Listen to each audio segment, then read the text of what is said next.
I was told I should not change my daughter's diapers. I, 37 M.A., medically, retired military vet, and stay-at-home/work-from-home dad to 3 kids, 2 boys, 1 girl. I was talking to some parents at my eldest school about our kids. A few of us still have little ones in diapers and we're just comparing experiences. One mom, who I'm not familiar with, chimed in at some point that I shouldn't be changing my daughter's diapers, because I'm a male, that my wife should be the one doing it. I have pretty thick skin and it didn't really bother me at the time. But the more I think about it and how much I love my daughter and would never let anything bad happen to her, it's starting to really annoy me that she said something like that. I'm not going to bring it up to her if I see her again, which I will, but it makes me want to be less friendly to her. Edit, holy smokes. This post took off like I never expected. Thank you everyone for the kind words and for validating my feelings/thoughts. I'd want everyone's kind comments, but there are too many. A virtual high five is going to have to suffice. Stories number 2. Am I the asshole for refusing to let my daughter-in-law take my late husband's wedding ring? What happened after I found my husband's items in Jenna's house? Something really weird just happened and I don't know even what to think. So you know how Jenna's been acting strange lately, the whole ring thing. Getting rid of my late husband's things and being obsessed with his ring. Well, let me tell you, this situation's just getting worse, really bad. 6 a.m. this morning, my son calls me. He was worried about Jenna. Said she wasn't feeling well, asks me if I'd go over to sit with her, but honestly, I wasn't in the mood to deal with it. I didn't even want to go, but I figured he asked, and I had to do my part. When I got there, well, she was laying on the couch looking pale and shaky. She didn't look like herself, and I immediately suggested that I take her to the ER, but she snapped at me, insisted she was fine when I told her she needed to see a doctor. She screamed at me to leave her alone and get out. Anyway, she didn't want. She was angry, clearly not happy I was there at all, but, I thought, maybe I could at least help her make herself comfortable, right? So, I told her I was going to go to the bathroom, and then I'd leave her be. So, while I was washing my hands, I noticed the guest bedroom door was open. I didn't think much of it at first, but then I figured, well, maybe I can grab her an extra pillow or something. She didn't seem like she was resting well and probably could use something more comfortable. So, I wasn't trying to snoop, I was just trying to be helpful. But when I was pulling a pillow down from the top shelf of the closet, I noticed something behind it, a box I had never seen before. It looked out of place, like it had been shoved there or hidden. I didn't recognize the box at first, but then when I opened it, well, you're not gonna believe what I found inside. First, it was my husband's old fishing hat. I thought we'd already gotten rid of all his old stuff when they helped me clean the house, but here it was, tucked away. And then some other random things, like his old scratched up sunglasses and a pack of Black & Milds that I'm sure I never bought, but I know my husband has smoked them in the past occasionally. And then, at the bottom of the box was a creased Polaroid photo. It was a picture of Jenna. It's a photo of her when she was probably in her late teens or early 20s, standing in front of a lighthouse that I immediately recognized. It was a place we used to visit with my son, years before they even met. So I don't know why it was there with my husband's stuff. I'm sitting here scratching my head because this is so confusing. Why would she keep these old things, and what is that picture doing in there? Jenna screamed at me to leave from the other room and I was so startled. I put it all back and just left. I don't want her to find out that I had been snooping, but I can't stop thinking about it and I'm shaking. What just happened? Original post. I'm a widow in my 60s. My husband passed away 10 years ago, and I've kept his wedding ring in a little box with some of his things. It's nothing fancy, just a plain gold band, but it's one of the few things I still have that feels like him. Sometimes, when I miss him, I take it out and hold it. It's been a real comfort over the years. My daughter-in-law, Jenna, has always commented on the ring when she visits. She'll say things like, "It's so timeless," or, "I'd love to wear something with that kind of history." I thought she was just being nice, but last week, she came right out and asked if she could borrow it for a while. I didn't really know how to respond at first. She said wearing it would help her feel closer to the family and honor my husband. I told her I wasn't comfortable with that. The ring is so personal to me. It's not just something you loan out, it's a part of my memories with him. But Jenna didn't seem to understand. She got upset and said she didn't think I trusted her and that I was being selfish for keeping something so meaningful to our family locked away. She even said it would mean more to her to wear it than for me to just keep it in a box. My son didn't really say much at the time, but later, I got a text from Jenna. It was long and emotional. She said she was hurt, that I was treating her like an outsider, and that maybe I was too stuck in the past to see how much this would mean to her. She even hinted that I was being controlling, which honestly broke my heart. Now, some other family members are saying I'm overreacting, and that it's just a ring. But it doesn't feel that way to me. My husband and I were married for 35 years. That ring has been with me through everything, good times, bad times, raising our kids. I don't want to sound dramatic, but it feels like a piece of him is still with me. I can't imagine letting it out of my sight. I'm starting to wonder if I'm being unreasonable, though Jenna seems to think I'm trying to shut her out. And the last thing I want is to cause tension in the family. I don't know if I should apologize or stick to my decision. Am I the asshole? Stories number 3. Am I the asshole here for telling my sister that my wife isn't spoiled, her husband just doesn't like her? Throwaway/fake names. I, 34M, am married to the love of my life Michelle, 31F, and have been with her for 13 years. Married for 11. My wife is chronically ill, and as soon as it was financially feasible I suggested she quit her job and stay at home. Since then I've become quite successful in my career, and I've encouraged her to get out of the house to pursue the hobbies we didn't have money for, and that she didn't have time or energy for. We are incredibly happy with the direction our life is going. Michelle's mental and physical health has never been better. We split the household chores in accordance of how Michelle is feeling. On her good days she'll usually do just about everything that needs done before I'm even home, but on those occasions where her illness is acting up, a lot of it falls on me. I honestly do not mind. There isn't a whole lot for us to do on a day-to-day basis besides laundry, dishes, cooking, and tending to the dogs. We have a housekeeper who comes once a week and does most of the major stuff. I enjoy cooking and typically only have maybe an hour's worth of stuff on the days she can't do anything. I also just generally like to spoil her. I bring her home gifts and trinkets. I encourage and financially support her hobbies. I take her on 2 weekly dates. Vacations. I like seeing her happy. My sister, Karen, cannot wrap her head around this concept. Her husband Bill works in the same industry as me, making similar money. However, Bill does not treat Karen as I treat Michelle. Bill won't let Karen be a stay-at-home wife. She frequently mentions how he rarely takes her on dates or brings her home flowers or gifts, how he isn't generous with his money and how it should be their money. Despite this, she has always criticized my wife for being spoiled. Anytime I mention my wife and what she happens to be up to that day, in a cooking class, golfing, painting, my sister gets huffy and makes comments about how lucky my wife must consider herself and how surprised she is that my wife stays busy. If I mention ever having to do a single bit of housework, Karen talks about how selfish Michelle is for not doing her part and how cooking breakfast was the least my wife could do. If I tell my mother about the emerald earrings I bought Michelle, the spa day I sent her on, or the new recipe I was making for her tomorrow, Karen would make comments about how our relationship isn't equal and that I'm being taken advantage of. Recently at a family dinner that neither Bill nor my wife were attending, I casually mentioned to my mom how after dinner I needed to run a load of laundry so I'd have clean pants for work the next day. My wife was having a bad flare-up and had been pretty much confined to the couch. My sister scoffed and loudly said, "If she wasn't so spoiled you wouldn't be coming home to a bunch of chores." I responded with, "My wife isn't spoiled. Your husband just doesn't like you," and asked her why she's forced to work if her husband makes as much as me. She was pissed, my parents were irritated, and I was asked to leave the dinner. My sister has sent me texts calling me names, and my mother has reached out saying that was insensitive and asking me to apologize. Am I the asshole here? Stories number 4. My 42F husband, 42M, has informed me he intends to go on a gay cat-iron with his BL, 35M, in Ibiza. How do I handle this?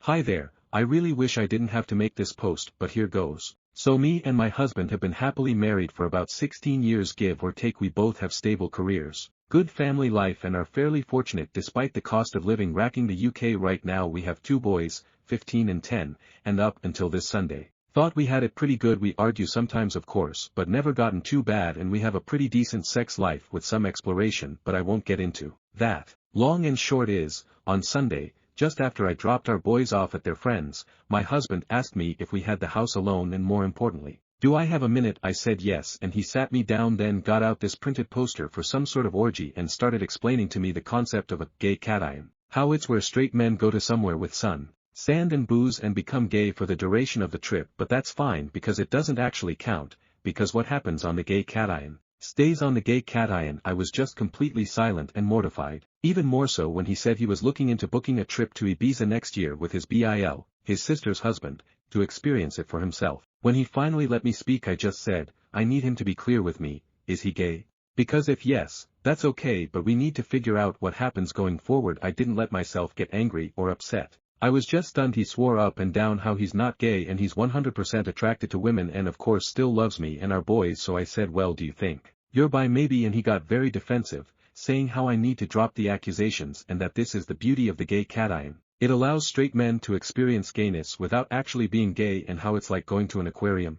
And again he was adamant he doesn't find men's bodies or genitalia exciting at all, but he needs to experience this apparently. I said, well, I'm really not comfortable because even if he was bi, this would be explicitly cheating on me, and he got angry and reiterated he's not. Because that's the beauty of the gay cation etc. I just had enough and left the room. I ignored him for the rest of the day, but we spoke at tea where I again asked him, why does he want to do this so bad if he's not gay? He said how he's interested in how gay men's live differ to straight men's and that unfortunately, once the gay cation begins, it's simply impossible for a man to resist and he must surrender himself mind, body and soul to the gay cation or be destroyed. I really can't put into words how surreal it was, because he was speaking so matter-of-factly and he again insists this is a thing that straight men do all the time and how he's actually doing it a bit late. I just said to him if he has any love for me then he can't go ahead with this, and if he does, the marriage will be dead. We didn't speak anymore after that. Since then he's mentioned no more of it, but somehow, and this is what scares me a lot too,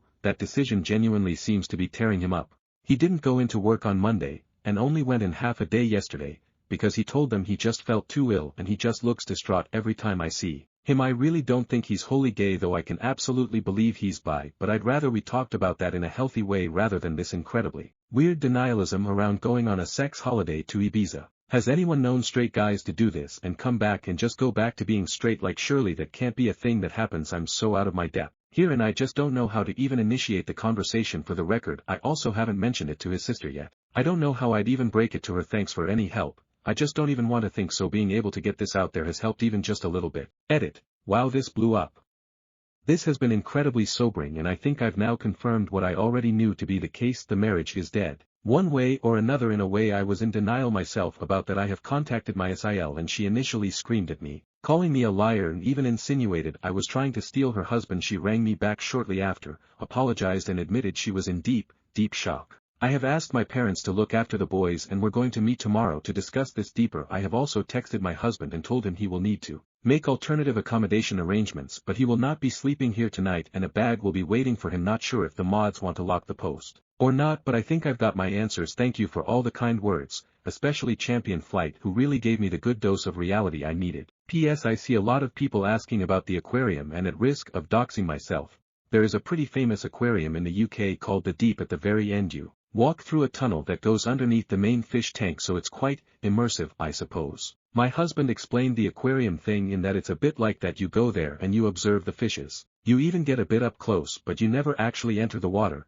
get emotionally invested, or become a fish, gay, so it doesn't really count. It was a very bizarre analogy and I pointed out it still makes no sense and he just got more in a huff and how I just don't get it, and frankly I still don't. Update. So when I last posted, I'd contacted my husband to tell him he wouldn't be staying at home tonight and a bag would be waiting for him. As you can imagine, we argued quite badly. I won't go into the specific details, but no, I'm 100% on board with the fact at a minimum he's bi, might even be gay altogether. We've had arguments in the past, but I've genuinely never seen him have such a childish tantrum before, screaming about how I just don't understand the gay cation, absolutely despise that phrase now, and insinuating I'm actually homophobic because I refuse to allow him to participate in this cultural exchange with the gay community. A lot of you said to ask him if it'd be acceptable if the roles were in reverse, and I did say would it be acceptable if I went and slept with other guys during that week?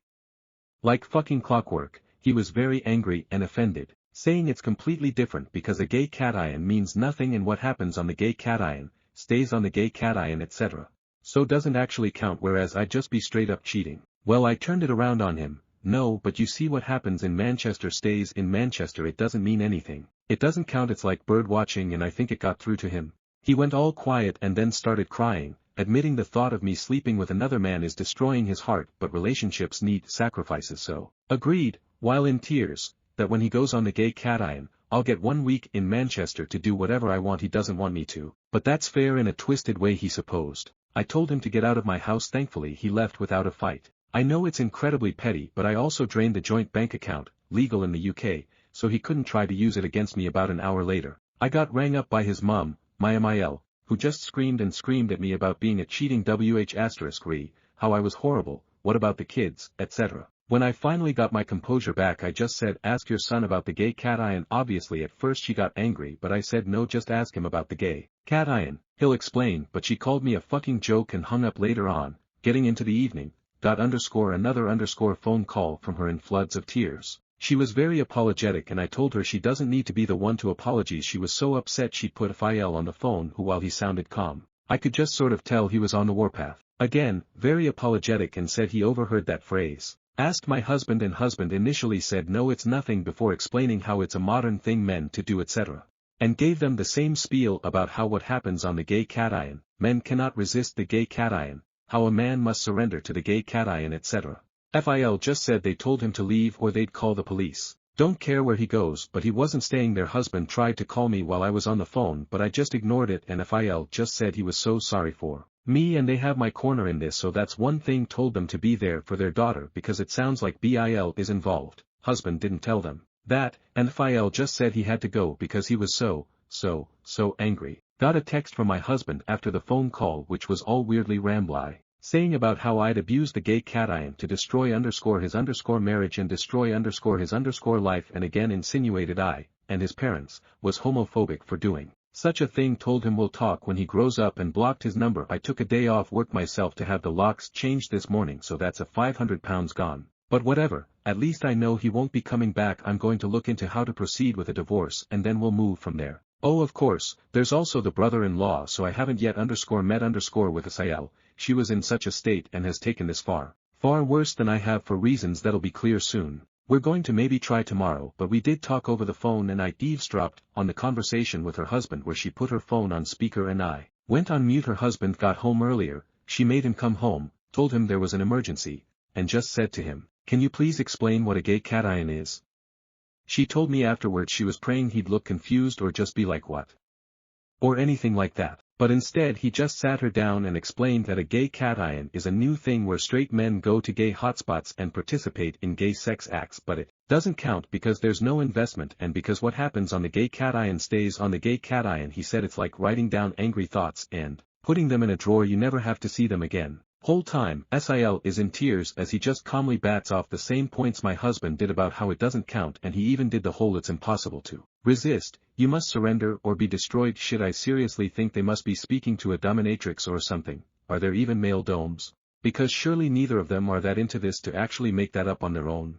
I really don't want to go into what was discussed, for her sake, but it did become very apparent to me that the Bil is into sissy hypno porn and at times conflated that with the concept of a gay cation. There was this utterly surreal moment where Sil is just trying to wrap her head around this while also in floods of tears, and he explains, so genuinely, so matter-of-factly, that for most men, the gay cation is either a one-time or annual thing, but some men go on the gay cation for years and others simply never return because they use hypnosis and mind control to be totally feminized into a state of permanent pseudo-gayness. She said in disbelief, "Surely if you're taking it up the arse willingly because you want to, that makes you gay," and he said no. Because that's the beauty of the gay cation, you can do all this gay stuff but you don't interact with the wider gay life experience. She asked him if the sissy stuff is what he wanted, and he said, not on a long-term basis, and was adamant this is something all straight men do, but she wouldn't get it because she's a woman. Then there were more insinuations of homophobia. Well, that marriage is dead too. I suppose the whole ordeal ended when she said to him he has a choice to make, and he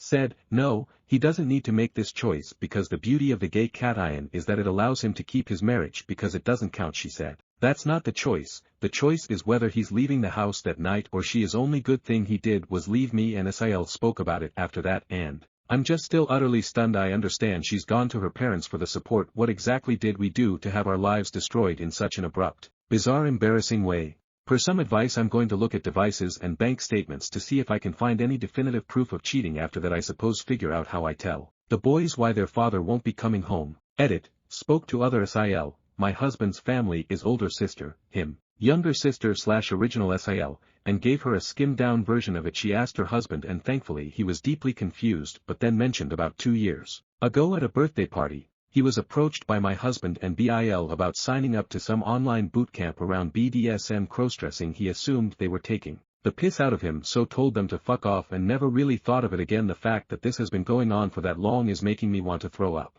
P.S. For the poster who said about divorce options, I'm actually going to look into adultery because plain and simple that's what this is. Stories number 5. Just found out yesterday that my mom opened 13 credit card accounts in my name. I now have an 599 credit score and 81k in debt. What the fuck should I do? Yesterday, I looked at my bank account and saw my credit go down. I was very confused because I don't have a credit card with that specific bank, so being curious I went to see what it was talking about. It showed that I had 13 open accounts and 81k in debt. Granted, I have 23k of that from student loans, but it said 50k in installments. What the hell does that mean? I'm insanely angry, confused, pissed and don't know what to do, what to say to her, how to go about it, etc.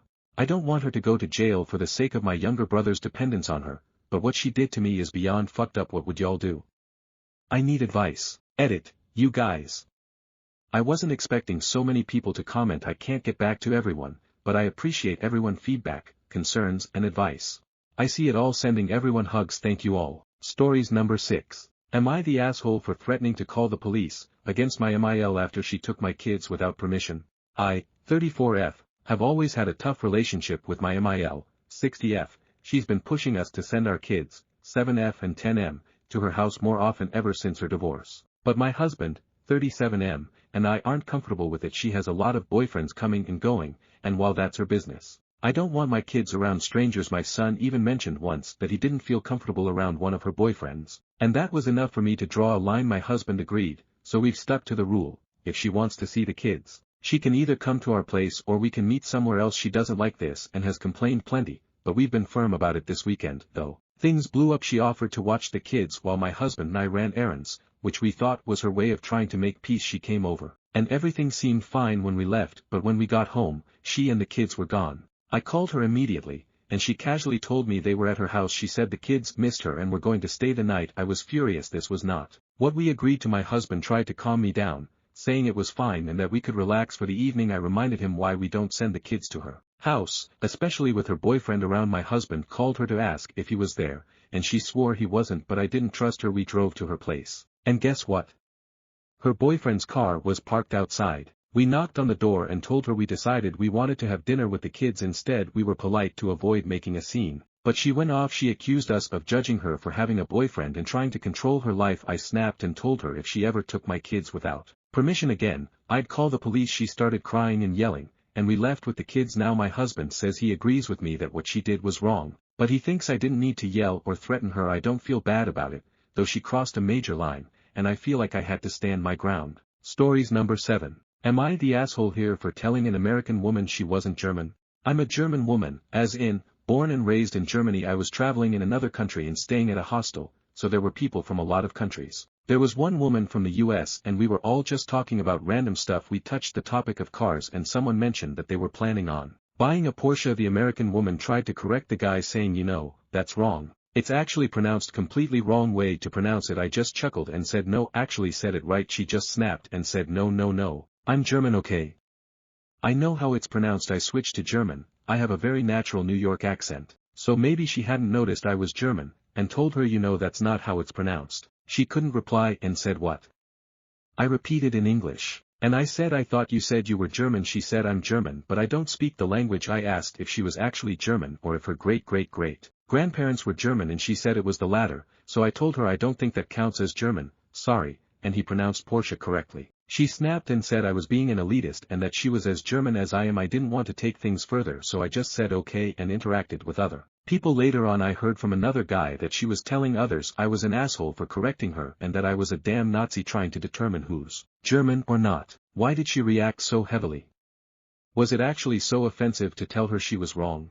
Stories number 8. Am I the asshole for telling my son that the fact that his sister was happier to see her cousin was his fault? Asshole. Background: I, 42M, have a son, Jack, 22M, and a daughter, Cassie, 7F, from 2 different marriages. I had Jack with my first wife, Penelope, who passed away when Jack was 9. This hit both of us hard. I thought Penelope and I were going to be together forever. It took me a long time to be ready to date again, which I started doing when Jack was 14. He wasn't happy about it. I met my first girlfriend, my current wife, Sarah, through work. We dated for a few months before birth control failed and Sarah became pregnant because of that. Our relationship progressed very fast. She moved in with Jack and I by the time she was 4 months pregnant. Jack was understandably very upset, but bother Sarah and I wanted our child to grow up in a 2-parent household. Unfortunately, due to lack of space, we also had to move out of the apartment I shared with my late wife. Jack was put in therapy to help him adjust. However, Jack and I did luck out a bit with Sarah. Sarah made it a point to have prominent memorabilia of Penelope because of her awful stepmother, all but erased. Sarah's mother. After Cassie, my daughter, was born, Jack wanted nothing to do with her, which was understandable, but upsetting. However, Cassie's maternal cousin, Will, 18M, adored her from day one, and happily stepped into that brother role. Frequent hangouts, played with her dolls, etc.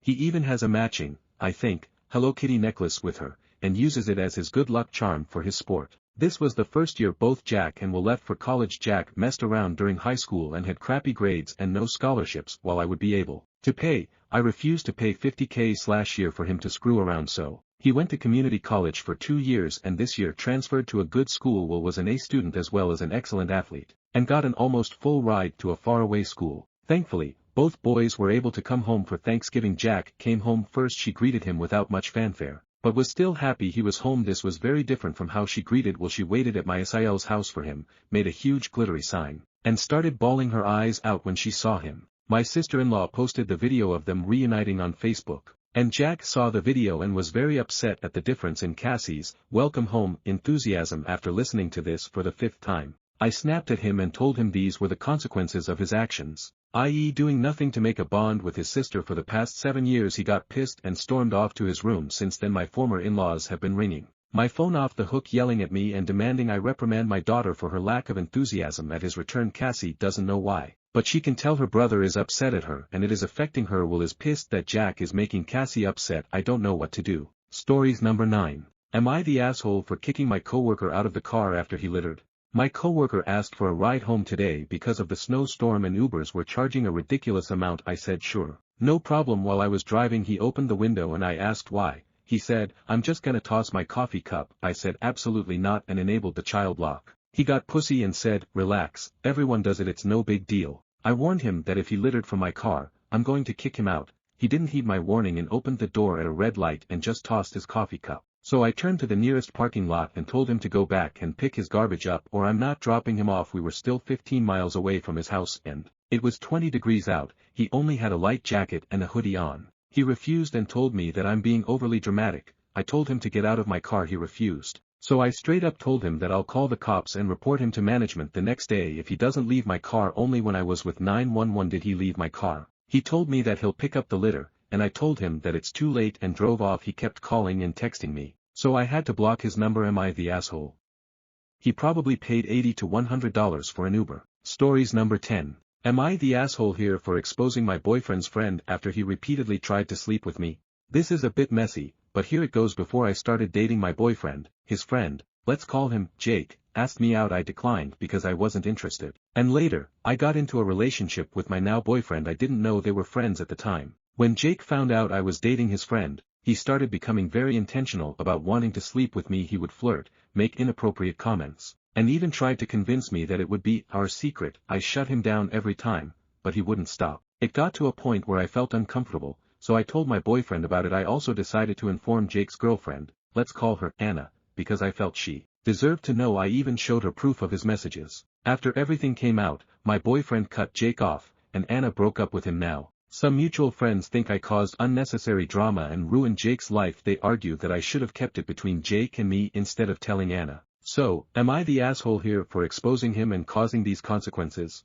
Stories number 11. Am I the asshole for refusing to let my twin daughters walk down the aisle with my sister's hyper chihuahua? My sister is getting married over MLK weekend, and she's asked my 5-year-old twin daughters to be part of the wedding as flower girls. I was excited and so were the girls. She stupidly asked the girls before asking me and my wife. After the girls had gone to sleep, she casually mentions that the girls would be walking down the aisle with Rambo, her fur baby, Chihuahua. She said that she already got a little tuxedo for Rambo to wear. Here's the issue. My girls are terrified of Rambo. He's hyper and is always barking at them, has even snapped a few times, not biting, but enough to scare them. One of the twins actually peed in her pants once when Rambo was just trying to say hello. I tried to explain this to my sister, but she insists that Rambo is the most important part of her special day. Now, she's told me that if the girls won't participate with Rambo then they can't come to the wedding at all. She says it's her day, and promises that Rambo will be nice and that it will be so cute to see the girls dressed up with a little man in a tuxedo. I think this is unfair and unreasonable. My girls are 5, scared of Rambo, and shouldn't have to do something that terrifies them, but she's calling me unsupportive and claims I'm being selfish for not helping her vision come to life. Am I the asshole for refusing to let my daughters walk down the aisle with Rambo? Stories number 12. Am I the asshole for being disgusted because my GF doesn't wash her hair for weeks? Asshole. I understand this is a very sensitive subject and I want to preface by saying I am approaching this as delicately as possible. Any ignorance on my part is not malicious but simply because I don't know. I, 28M, was in a long-distance relationship with my GF, 25F, for several months before we decided to take the plunge and move in together. She now lives with me. Before she lived with me, we could only visit each other one weekend every month, but we called and texted every day. She moved in with me about 6 weeks ago. For relevant context, I am white and my girlfriend is black. We live a very active lifestyle and we regularly work out, hike, bike, etc. I started to notice that after she would work out and shower, her hair would not be wet and still in braids. I have a sister and I know women don't always wash their hair every day, so I figured it was that. But then I noticed she still didn't wash her hair the next week either. Her hair is absolutely beautiful and I love her curls. But whenever I got near her head I could smell that her scalp/hair were dirty and unclean. I personally am very sensitive about smells, especially the smell of a dirty scalp. I have to wash my hair every 1 to 2 days because I cannot stand the smell of buildup. More time passed and it had now been weeks since my girlfriend washed her hair, and while it might be mean to say, I was honestly disgusted. The smell was really bothering me and I brought up the issue to her, which caused her to fly off the handle. Granted, I might not have gone about it the best way. I basically asked her point blank when the last time she washed her hair was because it kind of smells bad. She looked at me like I was insane and immediately started calling me racist and ignorant. She informed me black women's hair is different and doesn't require frequent washing because it can dry out and damage the follicles. I told her I understand hair care for black women is different, but that doesn't mean her scalp or hair magically stays clean and doesn't smell after not washing out the dirt, sweat, oils, and build up for weeks. This led to her calling me a dumb fucking racist, and she kept repeating how ignorant and stupid I am. This has really cut me deep because I do not believe I am racist. Ignorant is fair because that is true. I grew up in a predominantly white area and my past girlfriends have all been exclusively white or Asian with straight hair texture. I had no exposure and I don't see why a white guy not knowing about black women hair care is racist. Things with my girlfriend are tense. She has been washing her hair every day and saying she will blame me for how damaged her hair becomes because I have made her so insecure about the smell. I have apologized profusely, but things still aren't well. I guess I just want an outside perspective. Edit. For clarity, she did not wash her hair for 5 weeks. This past week she has been washing her hair every day. Edit 2. For clarity on the conversation, I did not call her disgusting to her face, but I felt disgusted by the dirty smell and lack of showering for 5 weeks. I said something along the lines of, hey, when was the last time you washed your hair? To be honest, it smells a bit bad, babe. Stories number 13. How the hell do I, 34F, recover from my husband, 35M, attacking my appearance during an ugly argument? Winter is here, and my husband, 35M, and I, 34M, are having serious disagreements about the thermostat. I like to keep the house warm, around 75F, because I get cold really easily. He works from home and says it's too suffocating for him. Even at 72F he's always hot and insists he can't focus on his work if the heat is blasting. I get that, but our space heater broke last week, and his solution? Telling me to wear a sweater or a jacket in our own house. Edit 2.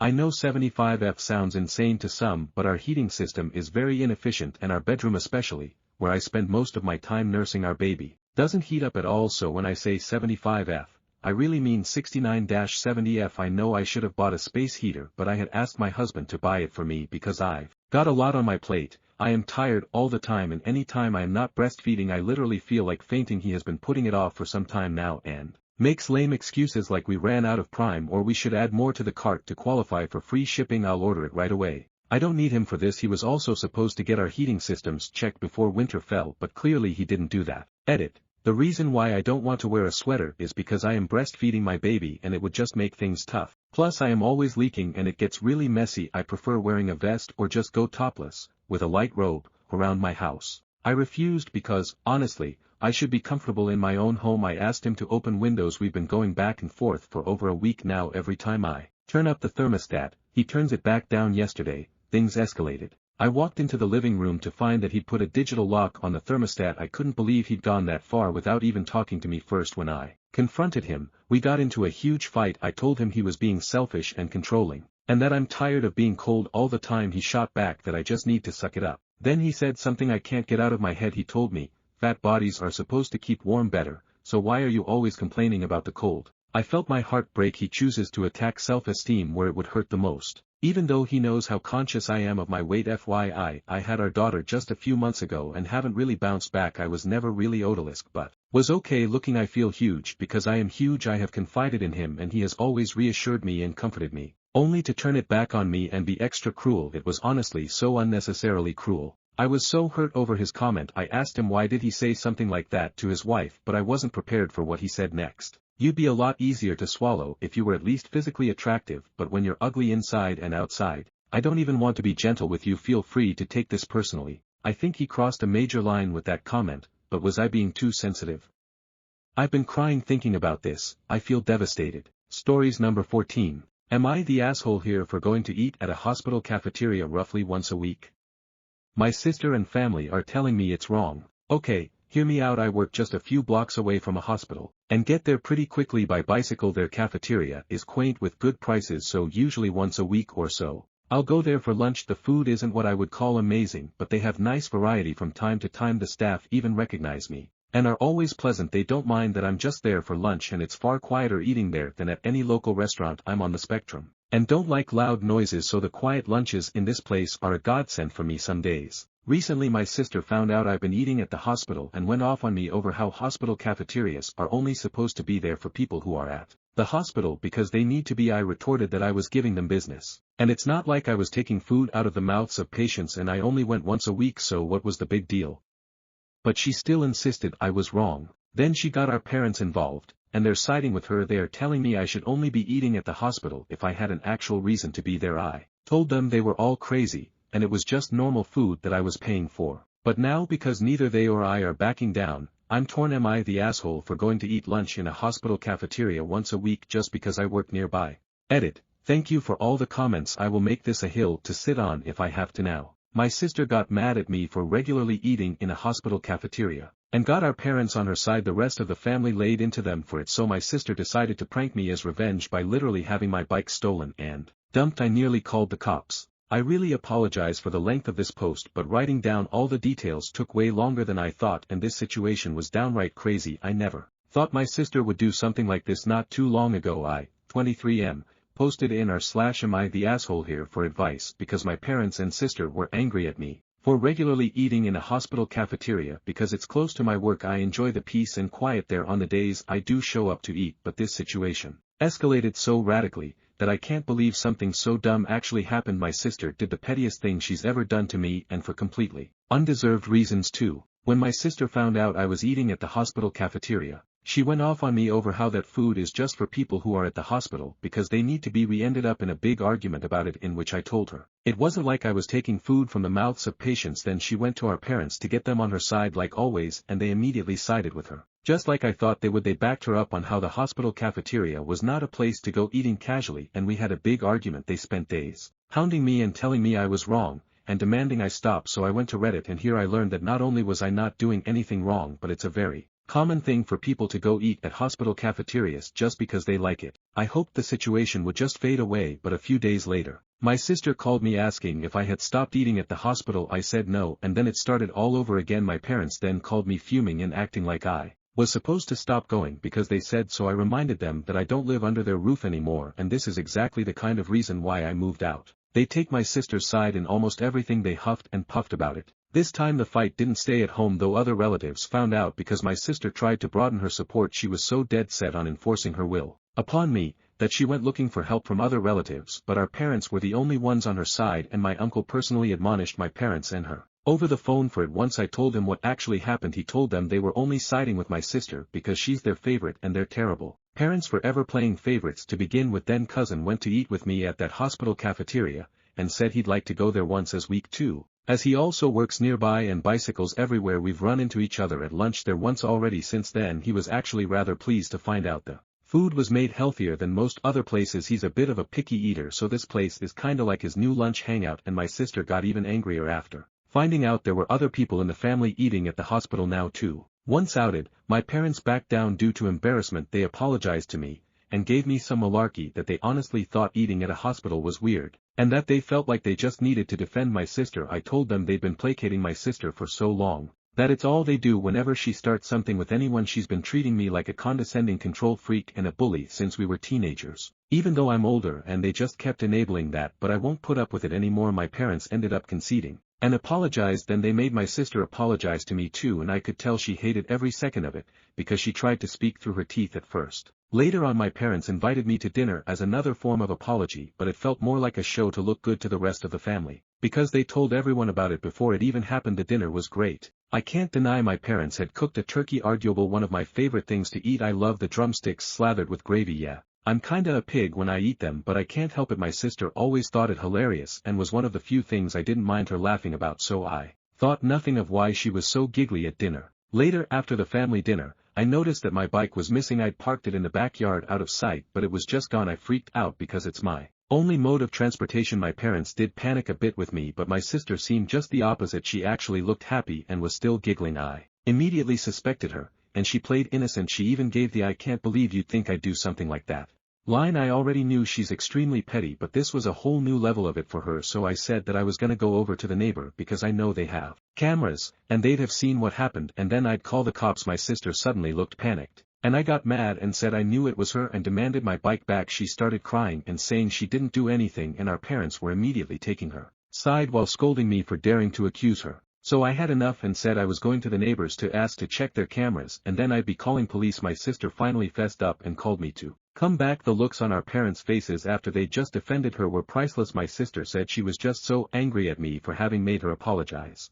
for something she still believed she was right about, so she planned to have a couple of her friends to come and grab my bike during dinner. She said her friends were in a minivan with it just down the street. She then started saying that I couldn't call police on her anyway, because I'm her big brother. Our parents backed that up too, but I pulled out my phone and started marching outside again. They ran after me with my sister begging and crying for me to stop. I called her a brat, and then I told my parents I couldn't believe they were still defending her when she was acting this way. Our parents finally hit their enabling limit with her and told her to make her friends bring my bike back immediately. She got on her phone while sniffling and called her friends up, but then she suddenly ran into her room to talk to them. I couldn't hear a thing she said through the door because it was all in whispers, and our parents looked very worried too. My sister would never have willingly admitted she had my bike stolen. She just kept sobbing that it was only a prank over and over again, and she also kept using the excuse that it's just a cheap bike anyway. I bought it used some months ago for $50, but it's in great shape and it's my main mode of transportation. My sister kept looking at our parents to back her up, and that time they just couldn't, so she just slumped down in a chair hugging her knees and waiting with the rest of us. My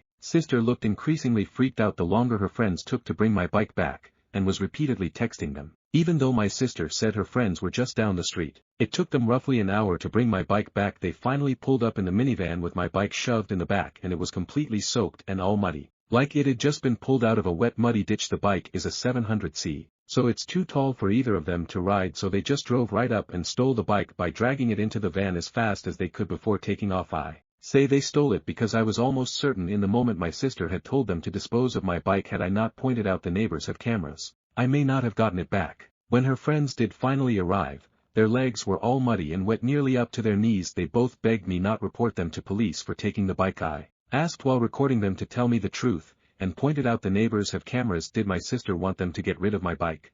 They broke down and said yes. My sister wanted them to take the bike and dump it in a pond a few miles away, and they had to go back and get it when they realized they were caught. My bike had been near completely submerged in muddy water. Thankfully I didn't have many added accessories on it other than a detachable headlight and my water bottle, but the water bottle was missing. I wasn't surprised by what my sister's friends told me, and I had them tell our parents too. They laid into my sister till she was bawling on the floor, kicking and pounding like a toddler. I had never seen my sister act that way since she actually was a toddler, and I found it mortifying she was still like this on the inside. Then she shut herself in her room. Her friends were banned from ever coming to my parents' house again. Then my sister was forced to come out of her room by our mother and make another big apology to me. Our father then forced her to wash and oil my bike from stem to stern under his supervision while I took apart the headlight and cleaned it out to dry it. By the time my sister was done, it was dark outside. She glared at me like I was the devil when she came back in the house, but our parents shut her attitude right down and said they've never been more embarrassed by her in their lives. She went back to crying in her room. I had a very frank discussion with my parents about my sister's childlike behavior and how it stemmed from their spoiling and enabling. I said I couldn't believe I had to be the voice of reason, but the fact that she was on the floor crying like a toddler, kicking and pounding, showed that she's still mentally a child because of them, and they kept making me the scapegoat when she screwed up. So she barely knows any sense of accountability. For once they didn't argue with me about it, and then my father silently drove me and my bike back to my apartment. With his SUV he also gave me some money to replace my bike's missing water bottle before we parted. My sister and her clique used to harass me a fair bit whenever we ran into each other. They made fun of me as a group whenever possible and I usually just ignored them because they bored me and that really seemed to tick them off. But after the bike incident, I got sent numerous messages from numbers I didn't know cussing me out for making my sister cry over a silly prank. Knowing her, my sister probably fed everyone she knew a very different story on what happened. I texted lengthy replies of what actually happened, and even stated I have recordings of her friends admitting the truth. Some people at my sister's college found out what actually went down, maybe from my texts. Maybe her friends spilled the beans, but it embarrassed my sister so much she came home having a crying tantrum about how people there were calling her and her friends bees and a bike thieves. I may not have gone to college, but I know students who need them are very protective of their bikes. A lot of them live on shoestring budgets. After all, my sister said someone even joked that they shouldn't leave a bike around her, because it might just disappear if she had to apologize to anyone. My sister ended up so upset that she refused to leave her room for 3 days to have her pity party. My parents called me up to try and turn everything on me again. I reminded them about the discussion we had days before, and that they needed to stop babying her, and let her deal with the repercussions of her own actions if she fails her classes again. It's because she's not trying like she should be. Then I went off on them how we're just looking for someone to blame to make her feel better. She made the problem, not me, and I wasn't gonna be the one they make the scapegoat anymore. My sister is an adult and she needs to act like it. They sounded defeated, and then apologized before ending the call. Looks like they were genuinely hoping I'd just sit back and take the blame so my sister would get better, but I never will again. Now my parents are trying to pretend this all never happened, and my sister as well as her clique are avoiding me at all costs, which I suppose is fine with me because I don't want any more drama. But the next time something like this happens, I won't take it from them. TLDR, my sister make a big deal of me eating at a hospital cafeteria, and then had her friends steal and dump my bike just because I made her apologize to me. Now she's being ridiculed by everyone. Stories number 15. Reading the Quran, and it is hilarious in a stupidly written way. So I started reading the Quran, and in addition to being boring as fuck, with repetitions, senseless sentences, random segues and just utterly illogical premise, it's also unintentionally hilarious, and I legit laughed at multiple times. Here are a few examples. Surah X, X1, X2, so on, tells the story of Moses throwing sticks, with the Pharaoh's magicians. Surah X10, Allah asks, Muhammad, do you know the story of Moses? Once again launches into the same story as if it's new. 2. Allah cribs about how disbelievers don't recognize clear signs. The signs are that earth exists and it rains, and how they'll suffer in hell because of their stupidity. Also Allah in literally the next sentence, Muhammad, that's how we blinded the eyes of the disbelievers so that they can't recognize our signs. In this way we show our majesty to them. 3. Allah says, the Lord of mercy, the giver of mercy, knows the hearts of every single person. Also Allah in literally the next line, the Lord of mercy, the giver of mercy, will boil disbelievers in hell for an eternity. The Lord of mercy knows exactly who to burn for their disbelief. 4. Allah says, Prophet, the false gods they worship can't save them because they don't exist. They'll find out in hell that they were wrong. Also Allah, after the idolaters die, even their false gods will turn away from them and say that they never asked to be worshipped or put on an equality with Allah. These are some comedic moments I found. What are your examples? Stories number 16. Am I the asshole for cutting off my friends because they talked to my pissed to hear her side of the story? I, 15M, was assaulted at a pool party. I told my friend about it at the time, but she laughed it off and told me that I did good. This kind of reaction changed my perception of the event, and I never spoke up about it again because I was scared no one would believe me. I didn't even believe myself at times. Fast forward, 2 years later, I got new friends. I felt really comfortable around them, so I decided to tell them about this event. I felt like a weight had been lifted off my chest, and I was glad that some people actually believed me. Well, yesterday, I found out that my friends went off to visit my rapist, 24F. I was pretty mad about this and I demanded an explanation. They told me that they wanted to hear her side of the story just to check that there wasn't any miscommunication that happened. Their explanation broke me, cause I thought that they believed me, but if they went ahead to visit her then obviously they did not. 3 hours ago I cut them off and blocked them on everything. One of them tried to message me and told me that it wasn't their intention to hurt me and that they were just looking out for my well-being. Stories number 17. Am I the asshole for telling my dad I'm not cutting off my grandma for not treating my stepsister the same as me? My dad and grandma have been fighting a lot since he got married 5 years ago. Grandma knows dad has poured way more energy into his stepdaughter, 16, than me, 17. And she tried to warn him that it was pushing me away. Dad would get defensive and say I needed to adjust to sharing him, and look, I get a mom out of it like my stepsister got a dad out of it. She told him I was being left out and it wasn't his wife's job to make up for him focusing on his stepdaughter. It was on him to be a father to his son. My dad called her an interfering old bat and he told her to fuck off. I backed my grandma up during one of their fights and he accused her of putting it in my head, but I went to her about it,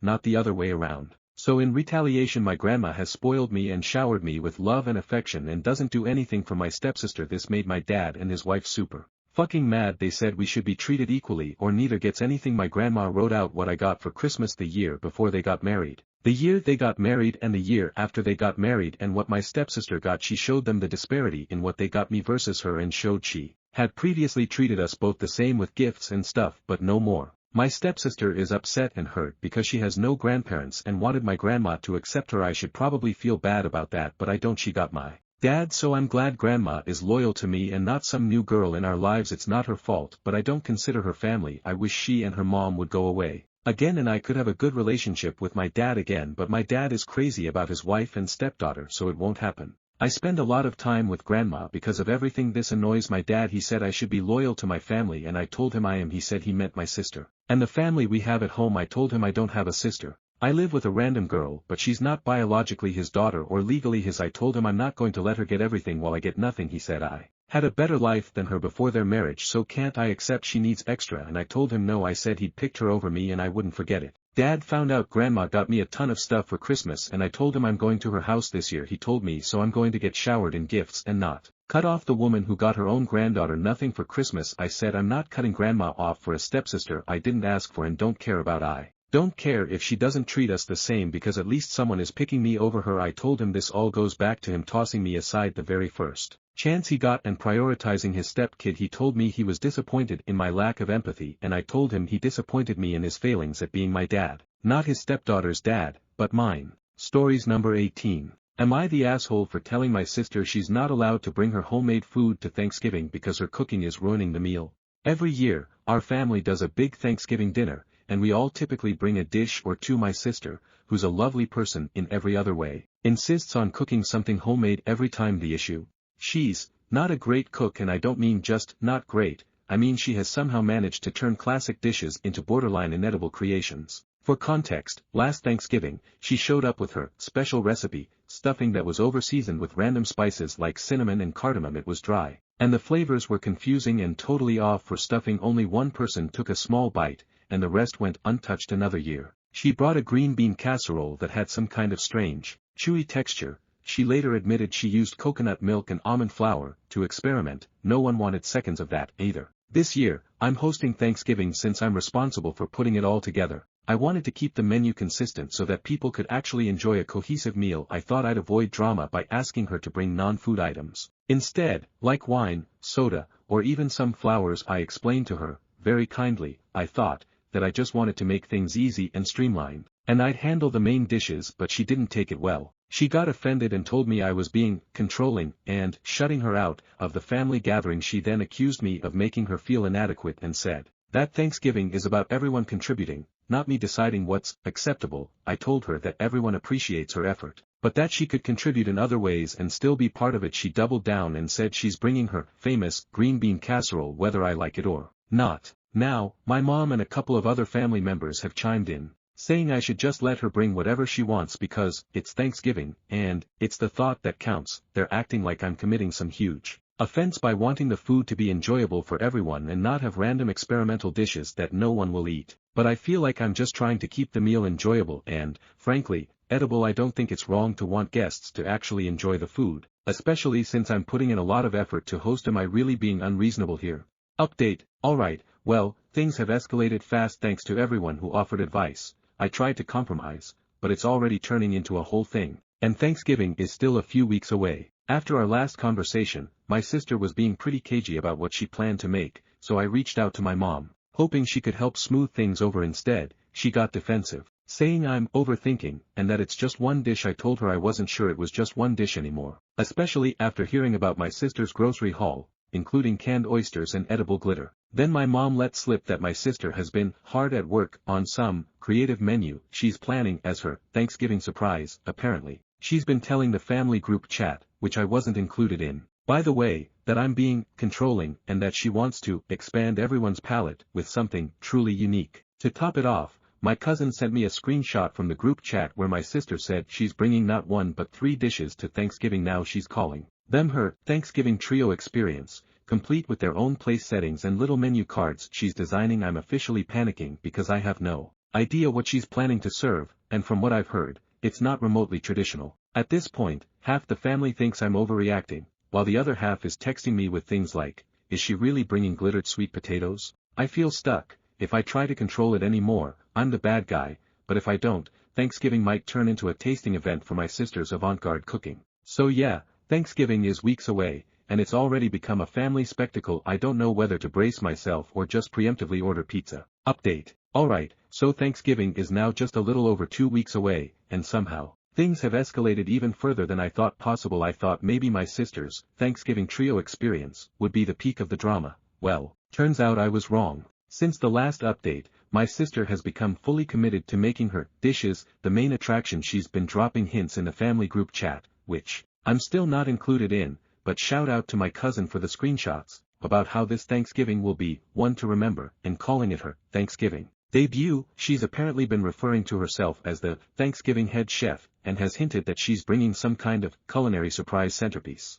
that will transform the whole experience. From what I can piece together, she's planning a main statement dish in addition to her original 3 side dishes. I'm picturing something equally bizarre but on a much larger scale, and honestly, I'm terrified if her green bean casserole was already pushing it. I can't even imagine what she thinks is worthy of being the centerpiece. Then, to make things even weirder, my mom texted me privately and suggested that I step back this year and let my sister shine since she's so excited about her contributions. My mom thinks if we just give her this moment, it'll make her happy and she'll get it out of her system. She even hinted that maybe I should focus on decorations and drinks instead of the main dishes, which feels like an attempt to turn hosting over to my sister without actually saying it. So now, I'm left with a choice: go along with my mom's plan and let my sister essentially hijack Thanksgiving, or keep pushing back and risk a family showdown. I just wanted a nice Thanksgiving with dishes everyone would enjoy, but it seems like I'm either about to hand over the whole meal to her, or prepare for some serious drama. Thanksgiving isn't even here yet, and it already feels like a circus. I'm half tempted to just sit back and see what chaos unfolds, but part of me is still worried about subjecting the whole family to whatever artistic statement she has planned. Update. Here we are, the day before Thanksgiving, and things have continued to spiral. I decided to let my sister move forward with her trio experience since pushing back more would only make things worse. I thought we had a plan. She'd bring her dishes, and I'd make sure there were plenty of other options to keep the peace. This morning, my mom let me know that my sister is now adding a surprise dish to her contributions. She's been very secretive about what it is, which has everyone nervous after her past attempts. My mom thinks it's sweet that my sister is putting in so much effort, but a few other family members are not as optimistic. My cousin texted me privately asking if I had backup food ready, and my dad casually mentioned bringing extra rolls, just in case. At this point, I've decided to stick with the plan and let her have her moment. I'll still have a few traditional dishes on hand so no one goes hungry. Tomorrow will probably be chaotic, but it should at least make for a memorable holiday. Wish me luck. I'll update after Thanksgiving if anything noteworthy happens. Final update. Thanksgiving dinner is officially over, and I genuinely don't know where to start. I feel like I just lived through a fever dream of culinary chaos and family drama, and I need a moment to breathe before I can even process everything. My cousin and I are heading out for drinks to dissect all of it because honestly, what just happened deserves its own Netflix special. I'll post photos later when I get home, but for now, let me try to give you the rundown. So, my sister showed up earlier than expected, which I should have seen coming. She came in like a storm, carrying not just her 3 dishes but also this giant platter wrapped in foil, which she was clearly trying to make a big deal about. She immediately started rearranging the table, moving my dishes to the side so hers could take center stage. She even brought her own table runner and candles, saying something about setting the mood for a creative dining experience. I decided not to fight her on it because, at this point, I just wanted to get through the night without a blow-up. Her trio experience was, well, let's just say it was everything I feared and more. She started with a glittery sweet potato mash that somehow managed to taste like a mix of sugar and sand. The glitter wasn't even edible glitter, it was craft glitter, which I didn't realize until one of the kids said, "This is crunchy," and I looked closer. Then there was the cranberry and oyster relish. Yes, oysters and cranberries. It looked like someone had spilled jam into clam chowder. And the smell alone was enough to make me lose my appetite finally. She brought a pumpkin curry casserole that had raisins in it for some reason and this weird fishy smell that clung to the air for way too long. But the piece de resistance was her surprise centerpiece dish, which turned out to be a turkey gelatin mold. Yes, she took ground turkey, mixed it with some kind of broth and seasonings, and turned it into a wobbly, translucent mold shaped like a turkey. She even garnished it with parsley and cherry tomatoes to make it festive. I wish I were kidding. The entire table went silent when she unveiled it, except for my cousin, who immediately started coughing to cover up what I'm pretty sure was a laugh. Things hit their peak when my mom, who has been defending her this entire time, took one bite of the gelatin mold and just froze. She didn't say anything, but you could see the regret on her face. My sister, noticing the lack of enthusiasm, decided to go on this long speech about how Thanksgiving food is too boring and how she's trying to challenge our palates. She even called my ham and mashed potatoes uninspired, which was rich coming from someone serving glitter sand potatoes. The breaking point came when my aunt, who's usually the peacekeeper, tried the gelatin mold and actually gagged. She tried to be polite about it, but my sister saw her reaction and completely lost it. She started yelling about how nobody in the family supports her and how we're all stuck in the past with our unoriginal food. She even accused me of sabotaging her dishes by not hyping them up enough to everyone. At this point, half the table was trying not to laugh, and the other half was just staring at their plates, probably wondering how we got here. My sister ended up storming out of the house, but not before saying something along the lines of, "You'll regret not appreciating my vision when I'm famous." She left most of her food behind, which my cousin and I quietly threw out after dinner. The rest of the night actually turned out pretty nice once the tension was gone. My dad's emergency ham was a lifesaver, and everyone agreed that next year, we're either going to a restaurant or just skipping Thanksgiving altogether. So now I'm sitting here wondering how this even became my life. I'll post photos later because you all need to see the turkey gelatin mold to believe it. But for now, I'm off to grab a drink, or three, with my cousin to laugh/cry over everything that went down. This Thanksgiving was truly something else, and I don't know whether to feel relieved it's over or brace myself for whatever fresh chaos my sister has planned for next year. Stay tuned for photos, it's going to be worth it. Stories number 19. My 40F husband, 45M, of 20 years says he no longer wants sex. How do I tell him I can't live without it? We haven't had sex properly for a few years. I've wanked him and blown him a few times and he's fingered me to orgasm a few times, but that's it. He's been to the doctors and his testosterone levels are good. We've been to couples therapy, single therapy and sex therapy, but nothing has worked. He just says he's never in the mood for sex and can't be bothered. He only works part-time, which was his choice, and I work full-time. We have no problems or any other problems, so there's nothing I know of that is ruining his sex drive. About a week ago he came to me and said he'd appreciate it if we didn't talk about sex anymore. He doesn't need or want it and he's not interested in it at all anymore. I've tried to talk to him to ask if it's me in the past and he said no, he just doesn't feel the need for it. The thing is I'm desperate for it. I don't want to cheat and I don't want to lose him, but I can't for forever without it. I need to ask him if I can have sex outside the marriage, but I don't know how. TLDR, husband says he no longer needs sex but I do. Update, November 28, 2024. Thank you everyone for your support and messages, it means a lot. Well, it's 6 a.m. here and we spent 4 hours talking about it last night until he stormed off to stay at his friend's house. That's how well the talk went. Just to clear a few things up from my original post, all his levels were above average for his age when tested and the doctors concluded there is no medical reason for his lack of libido. In bed every night he sleeps naked next to me and I can see and feel he is physically able to get hard. People asked me if he was depressed and I don't think he is, but you never truly know what is happening in someone's head. He said his last job was stressing him out, so we agreed that he would just work part-time on that subject. A few people have said I'm only with him for his money. Well, I earn £70,000 a year and he earns between £10,000 to £15,000 a year, so no, I'm not. People asked if I had got fat. My weight has never been more than 5 pounds difference, up or down. Then they say we met and I'm currently 9 stone 6, 132 pounds to my American friends. At 5 feet 7 inches tall I've got big boobs, so they have gotten a bit soggier, but I can't help that. I was asked about frequency. At first we fucked a lot, then within 5 years it was down to once a month, and now the last time we have full sex was 4 years ago. Last time he fingered me was 2 years ago and I gave him head 3 months ago. People asked if he's cheating, gay or watched porn. I've searched his phone and never seen anything to suggest that he's not secretive with his phone at all. Over the years I've told him if he wants to explore his sexuality or other people he can. I've offered him threesomes. I've told him I will do anything sexual he wants. Nothing is off limits. He wasn't interested. So last night I sat him down and told him, I know you don't like talking about this and I respect the fact you don't want sex anymore, but I do, so either open up. the relationship so I can get my sex somewhere else or I'm leaving, that brought on hours of ranting and raving, I'm a sex addict, I'm a slag, I don't love him, I've got no respect for myself etc. I stayed calm and said, you either need to tell me why you don't want to have sex with me, let me have sex outside the marriage or we'll split up as we aren't compatible. Are you asexual? Gay? Depressed? Just don't find me attractive? He said it's none of those things, he just doesn't enjoy sex. It's boring and he's got no interest in pleasing other people either, he'd just rather wank. When I asked him why we had so much sex at the start he said it was just to shut me up. I said, you've slept with over 50 people but you don't like sex. He said he did it because everyone else and he was trying to find it, there was a reason everyone enjoyed it but he realized she just didn't. I wasn't sure I believed him so I said, fine if that is true, I'll never bother you for sex again, but can I please have sex with other people?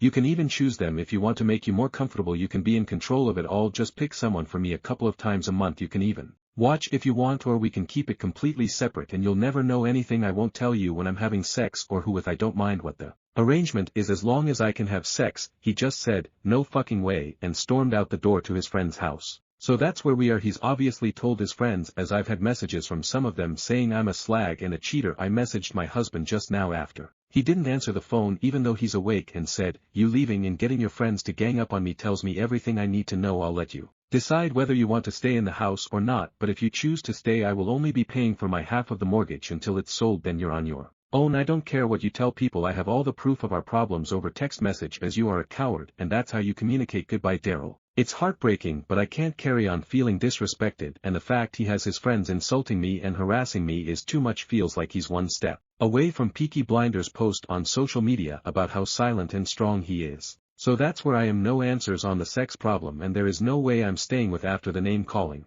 storming out and harassment by his friends. I don't know what more I could have done for this man. TLDR, tried talking and it didn't go well. Stories number 20. Am I the asshole for telling my dad's parents to take care of dad's affair baby if he needs a babysitter because I won't? My parents are getting a divorce. 6 months ago we found out dad has a kid, with someone else. Dad was cheating, probably a lot and with a ton of women. If his reaction was anything to go by, my mom kicked him out, the house is hers, and said his kid wasn't allowed to live with us. Dad ended up moving into a place owned by his parents, they're wealthy. I, 16M, don't see him. My siblings, 13F, 12M, saw him once but the judge said we didn't have to go and see him. We don't want to see him so we don't go. My dad's parents were never very present in our lives but now they're acting like we were once close and we're punishing the whole family for what dad did. It started when dad texted me and asked me to babysit for him. I can't block him yet while court stuff is still ongoing. Apparently a judge wouldn't look at that in a good light and could change the custody stuff if we sever all ties. Right now having his number unblocked right now is enough. I ignored his texts and then his parents showed up at our house and told me I needed to babysit my sibling and spend time with them because we'll be family forever. I said no. They tried to argue,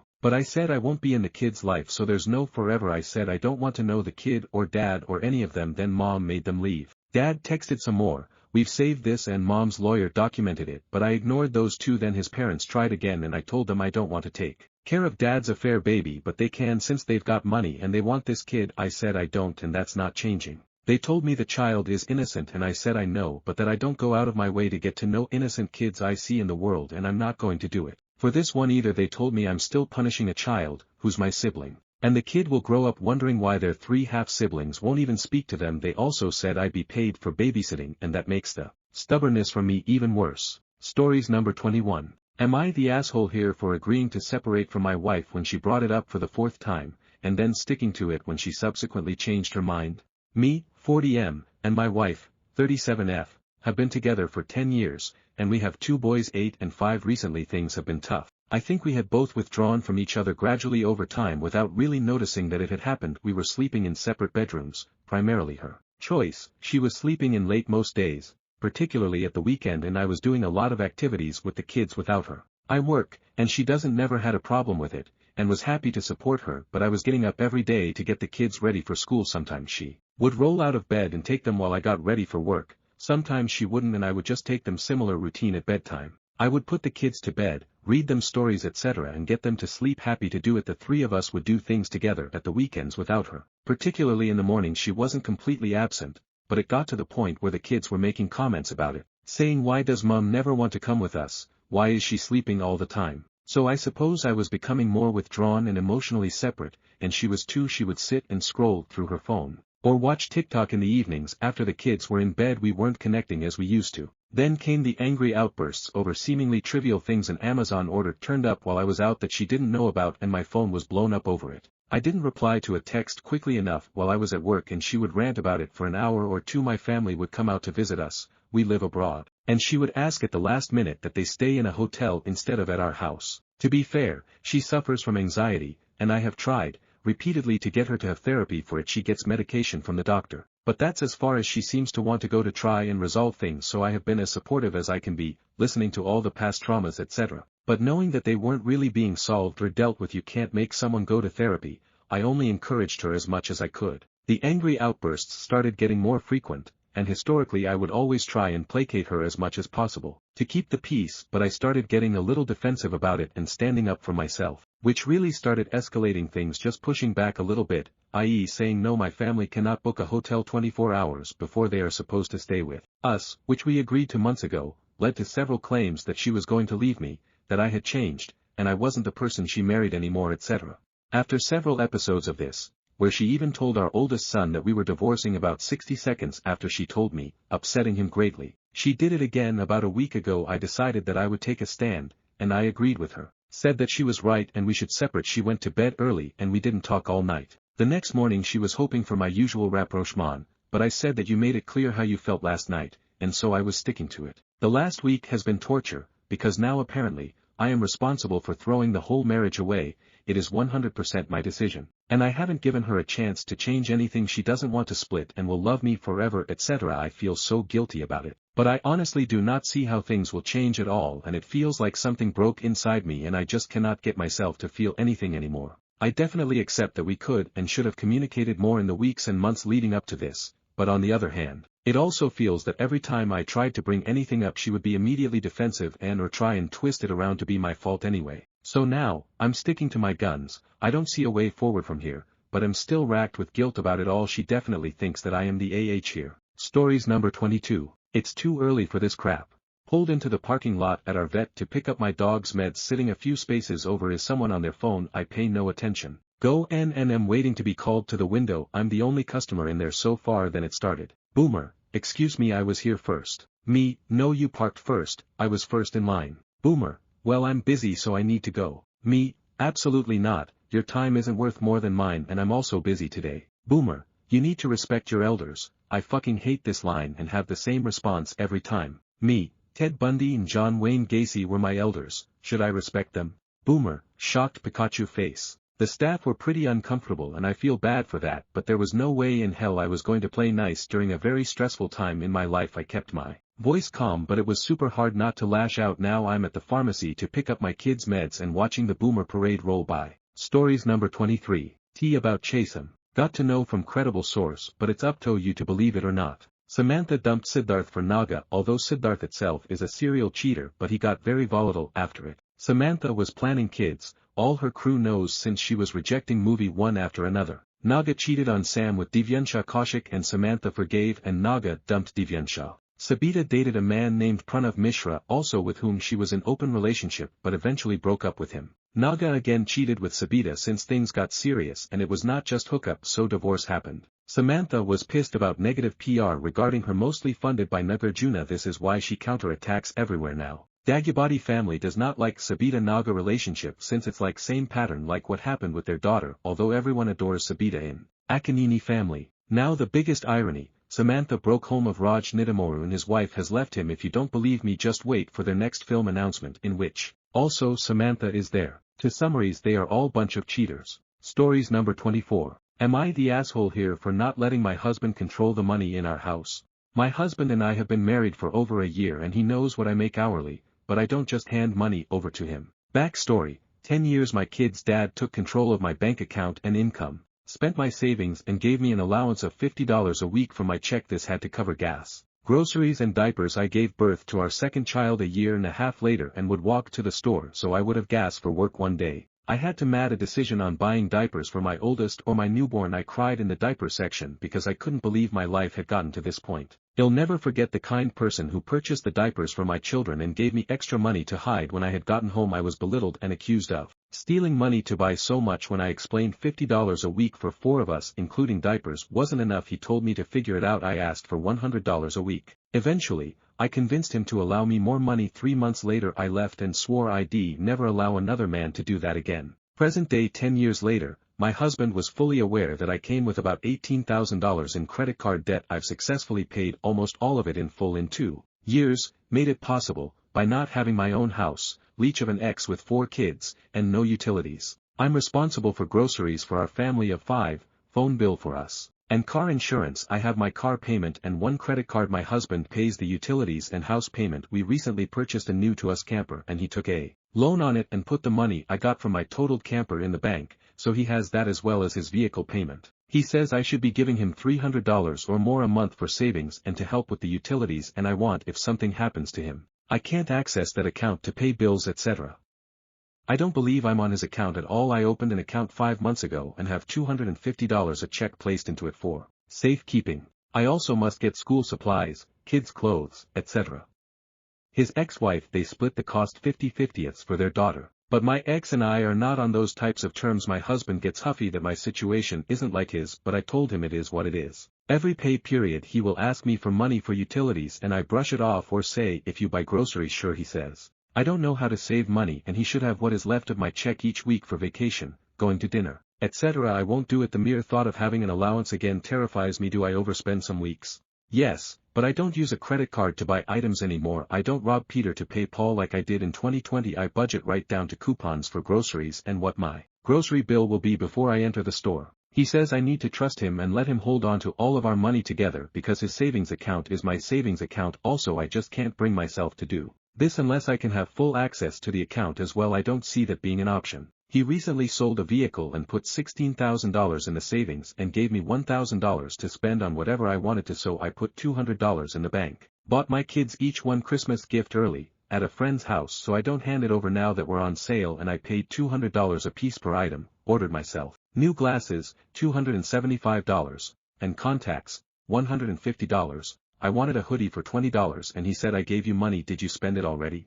I said kind of. He knew what I did with it, and he said he wasn't buying the hoodie because I'm irresponsible with money and he should have never given me the $1,000 and asked for receipts on everything I bought. He knew I went to the eye doctor. He knew how much I paid and he knew about the gifts I got now because I saved more than I spent on the Christmas gifts. He's been very pushy about just holding all the money that his friends are beginning to make comments about it, telling me I need to pay when we go out for drinks, telling me I need to pull that debit card out and pay the tab. I probably have $10,000 in the bank. I leave the tip. I don't drink when we go out aside from water. Occasionally we'll have a sipper, but I won't risk a DUI. I tip because the bartenders are usually really good making sure my water is full all the time and I never go without it, so I take care of them. Am I the asshole here for not letting my husband have control of all the money? Edit. I want to be clear, the debt I acquired and had when we moved in together was from a past relationship. Taking a huge pay cut and COVID. During COVID it killed my income. One hardly worked and was continuing looking for work while homeschooling both my kids. I robbed Peter to pay Paul, and my ex-boyfriend who lived with me didn't want to help with anything and was a huge financial burden. I had to get that reeled in. Edit 2. Our incomes are similar. Currently in January, I was put up for a promotion, and once my training is complete, my monthly income will be 15 more than his current monthly income. My current income base off his base pay and not OT yearly is about $6,000 a year difference annually and can go up to $20,000 with OT. Edit 3. His bills amount to roughly $700 a month. House is $400, leaving $300 openly for gas, water, electric. Mine, car insurance $250 a month. It just changed again because he sold a vehicle and bought a different one last month. It was $337. Phone a little over $26,403, includes internet, groceries, which range weekly from $200 to $400 a week depending on produce, meat purchasing, etc. Which is a big reason why I haven't been helping with household bills. I also pay for all streaming services, which can be ridiculous too. Update. I took some of your suggestions previously, asked him to go to marriage counseling and he declined because he didn't have any issues in our marriage except me. Suggested a joint bank account for bills and bills alone, and we have separate accounts for our savings. This argument was pretty much the end of our marriage for me. I opened my own savings account at a different bank than I currently bank through. I didn't have a debit card, and if I needed to pull money out I had to physically go to the bank. I picked up side cleaning jobs for spending money so I wouldn't really touch either account I had. We went to a sporting event with our children. I have two, he has one from previous relationships. After the event the kids wanted fast food, which was okay by me. It was late and I didn't want to cook. He asked me when we won the lottery and I told him I didn't feel like cooking, so it was fine, and handed him $20. 3 days later, I went to work. Apparently he had other decisions with that came withdraw the money in his account that he wanted me to put money into. I came home to the ugliest damn car in our driveway. He wasn't home, he was at the bar, so when he pulled in the driveway I pretended to be sleeping so I wouldn't blow up that night on him. Since he had been drinking for 5 hours I knew it wasn't the best idea anyway. He was mad at me when I woke up in the morning because I didn't say goodnight to him and was asleep by the time he got home. He said I don't have to worry because he was going to take a loan out on the car to put the money back in his savings account, the same thing he did with the camper. When I gave him money for it, had I actually given him money to put in the savings account, it wasn't our money, it was his money. Financial decisions were his and his alone apparently. I started looking for an apartment when I got to work, and within 3 hours I was signing paperwork and getting a cashier's check for a security deposit. I told him the day before I was moving that I was leaving, and he asked me how I could this without taking to him. I said, well, you bought a car without talking to me first, so I got an apartment without your permission. Filed for divorce on my birthday. I've been called a gold digger, accused of having an affair, and being blamed for his financial problems he is currently in. The camper I practically paid for, and he decided to get a loan on it to have money in his savings account he doesn't want anymore, and said I have to pay for the cost of the loan to get it out from under him, when I don't see why I should have to. Since I gave him cash, I don't have a trail on what it was for when I gave him the money, nor did he ever put it in the bank after I gave it to him, so if I want the camper I don't really have a choice but to do it. He's asked for cash for the camper and I literally laughed out loud at him and said I did that once already and I'm not doing it again and having to pay additional anymore. He calls me asking me for the truth and if I was really cheating on him, and that caused for me to leave because I wasn't watering his garden. I told him marriages end for others things and not just affairs, and told him to seek therapy because he has a lot of unresolved issues from his previous marriages. If he assumes I cheated on him, I'm getting a divorce. After divorce I'll be looking to purchase my own home and having absolutely no contact with him. My children and I are thriving already in our little apartment and I'm managing my money very well. He wanted someone to depend on him and need him, that just wasn't me. Stories number 25. Our daughter refuses to speak to us after her sister totaled her car. Am I the asshole here for telling my daughter I won't budge even if she never speaks to me again? My daughter Casey, 17F, worked and saved up money for around a year to be able to afford a better car than we could buy her with our family budget. My other daughter Alana, 16F, has ADHD, recently got her driver's license, and asked to drive Casey's car. Casey allowed it, but Alana ended up having a bad accident around 6 months ago which basically rendered the car unusable. The insurance payout wasn't nearly enough to cover the replacement, and with Alana's medical bills from the accident, thankfully there was no permanent damage, just a broken arm and leg. There was no way we could afford to replace Casey's car immediately. Alana was very apologetic to Casey, and so were we. Since we couldn't afford to replace her car, Casey didn't accept our apology, and has been basically avoiding us, skipping family dinners, and pretty much pretending that her mom, Alana, and I don't exist, and only talks to us if she needs a form signed for her school. I begged her to come to a family therapy session, and she eventually relented, but with the condition that Alana wouldn't be present in the therapy session. She told us that she won't be resuming a relationship with us until we replace her car, which realistically won't be until next year. When the therapist asked how she expected us to do that, Casey said we could just make Alana work to earn the money. The issue is that Alana has severe ADHD, and already has trouble managing her school work. I'm worried that making her work to earn the money will harm her grades, and have significant ramifications for her future. Casey said, well, she should have thought about that before destroying my car. I don't care. I'm not gonna speak to any of you unless I have my car replaced. I responded that she was free to avoid speaking to me for as long as she wanted to, but I'm not going to permanently harm her sister's future to get her a car earlier. My wife agrees with me that we need to stand firm on our position, but is also genuinely afraid of Casey never speaking to her ever again. I understand that her car was ruined, but as a parent I need to look out for all my children, not just one. I also don't want to set the precedent that emotional blackmail will work even if what you're asking for is unreasonable. OOP was unanimously voted as YTA. Mother's post almost 1 month later. Am I the asshole here for telling my husband we need to suck it up and buy our daughter a new car? I, 39F, and my husband, 43M, have 2 daughters, 16 who we'll call A and 17 who I'll call C. C has held down a steady job for over a year now and was able to get herself a car. Now, she got this car right as A passed her own driver's test, so there was a little issue between who was going to be driving. After a little persuasion, C did allow A to use her car, so long as somebody else paid for gas. We told her that wasn't going to cut it. Doesn't have the money for that, and it's her car, her responsibility to keep gas in it and keep it on the road. Here's where it gets difficult. Wrecked about a month ago. Luckily, she was fine aside from a broken wrist and a mild concussion. But C was fuming the entire time, and seemed to have this expectation that we would be replacing her car. Her and my husband got into it, and she threw her arms up like a child and just stopped speaking to us. We coaxed her into going to family therapy with us, though it wasn't productive, as she and the therapist agreed that it'd be best to maintain the reduced contact until she's paid back. Here's the problem: that car was $15 grand.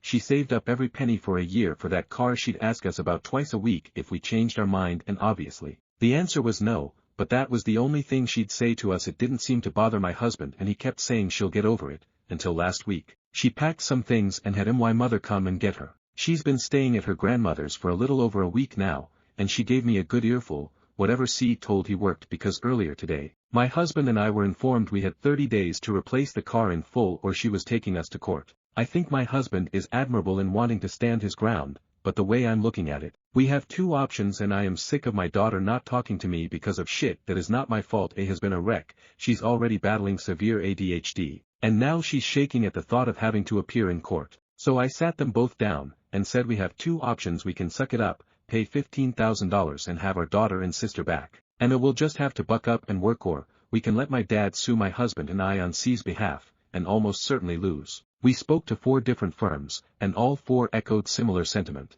that it would probably cost us close to triple in the end to bring it to court and fight it there. So that's when I told my husband that I am not going $30 grand further into debt for him to hold the pettiest grudge. He's saying that I'm being manipulative by holding this whole situation over his and A's heads. I'm not saying it's not part my fault. All I said was that no matter what, at the end of the day, we owe C, and he needs to just accept that we can afford $15,000 to replace the car. But if we have to dish out double that, just to lose in court anyway, I'm divorcing him before he makes that mistake. In either case, I'm done not supporting both of my daughters. We've tried reasoning with C and it has resulted in nothing. We lost this one. Am I the asshole for trying to get my husband to accept it? I feel I may be, just for how long I was being a passenger, no pun intended, in the situation, and for threatening my husband with divorce. I don't think we did anything that wrong, but I'm willing to admit when we made some mistakes and we have to make up for it somehow. Update 2. It's been a few weeks since I last updated, and I want to start out by addressing a few things that opened my eyes a little bit in regards to this situation. The first thing being, my husband's post, which came well before my own. He and I fought over that. I truthfully didn't love that he used real names. However, when I found out he posted, for the sake of transparency, I used real names as well. But, with that being said, I went through with the difficult decision to serve him divorce papers. To really abbreviate things, I went to therapy, as lots of you suggested, and I was assessed with a diagnosis for an obsessive-compulsive disorder in my 2nd session, and in my 3rd session, we discussed the whole car situation, and my personal therapist explained it to me in a way that made it hard to not feel awful for Case. The discussion we had covered quite a lot, but the common denominator in everything that's been going wrong has, in large part, been my husband. He's the reason Casey shared her car, he's the reason Alana got hurt driving on her own, and he's the reason we're set for court in barely a week and still don't have an attorney. And me, I don't know what I've been doing, but it hasn't been being a mother. If I'm honest, one of you asked me straight up why I was being a passenger, and I just don't have a good answer. I let my parents know about the divorce and they were a little concerned, but what I didn't expect was for Casey to reach out. The last time we talked was mostly her and my husband butting heads. I really thought she was about to turn me on a spit, but I've never heard her cry like that, at least not since she was much younger. I make a little bit more than my husband, but finding an apartment was brutal, especially with Alana wanting to come with me. I don't think I was clear enough about how badly I want to pay Case back before, but I do. Most of my money is in joint savings though, so there isn't much I can afford, but my husband wasn't going to back down. I won't lie, I was selfish. I begged Casey to drop my name from this suit. I told her I would pay what I could afford to write this second, which wasn't much in comparison, and she told me that it wasn't so much the car or the value on its own she wanted back, it was the security to have something of her own,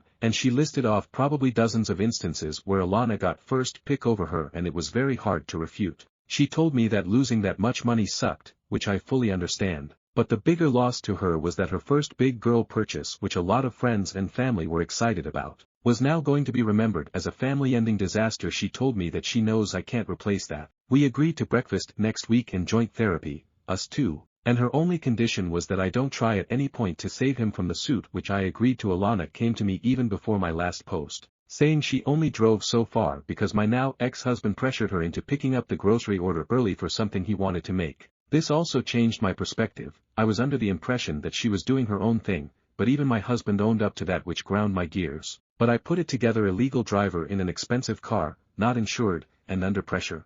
Alana drove, but I've come to realize that my ex-husband seems to have a tendency to like to pressure people. He's pressured me a lot too. He probably pressured Casey into letting Alana drive at all, which brings me back to her. And we finished our talk with better terms. I owe her so much more than breakfast out, but I'm just beyond grateful she's even willing to look at me. I've seen a lot of bold assumptions that I hate Case and that I vastly favor Alana, but I only feel the second part was ever accurate. I've never hated my own daughter. I was frustrated with her over something I've come to realize wasn't her fault. As of now, I'm just adjusting to a much quieter place, and to my phone buzzing non-stop. I've only been moved out for 5 days and Alana has seemed so much less anxious. To me at least it's odd because my place now isn't anywhere near what the house is. But I think last night was probably the first time I've slept 8 hours since high school. Today was productive, and for Casey, I'll admit it, I hope she wins. I hope she gets her car and then some. As for the divorce, I don't want much material. I won't say no to it. I'd rather just have my share of joint savings, and try to tackle my own issues,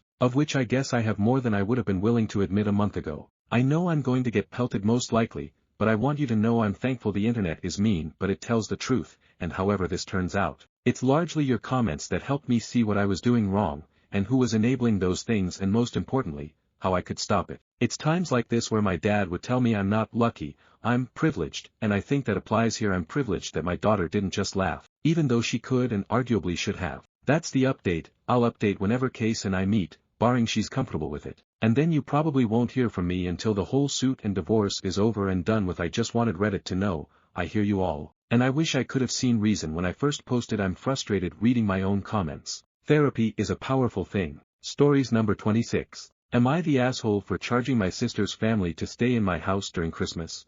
I, 31F, recently bought my dream home after working hard for over a decade. It's a beautiful 4-bedroom place with a huge backyard and a pool. I'm single and live alone, but I love the extra space and use the rooms as an office, a guest room, and a gym. My sister, 35F, her husband, and their 3 kids, 7M, 5F, 3M, asked if they could stay at my place for Christmas. They live out of state and wanted to spend the holidays with our family without paying for a hotel. Initially, I was okay with it until I remembered the absolute chaos they bring wherever they go. They stayed with me for a weekend last year, and it was a disaster. The kids destroyed my sofa with markers and spilled juice on my rug, which I had to replace. My sister brushed it off, saying, "Kids are kids," and didn't offer to pay for the damage. Her husband barely helped with cleaning or watching the kids. I felt like a maid in my own house. So, this time, I told her they could stay but with conditions. I sent her a house guest agreement where they'd agree to pay a $100 cleaning fee up front, cover any damages immediately, pay $50 per night for utilities since heating and water costs spike in winter.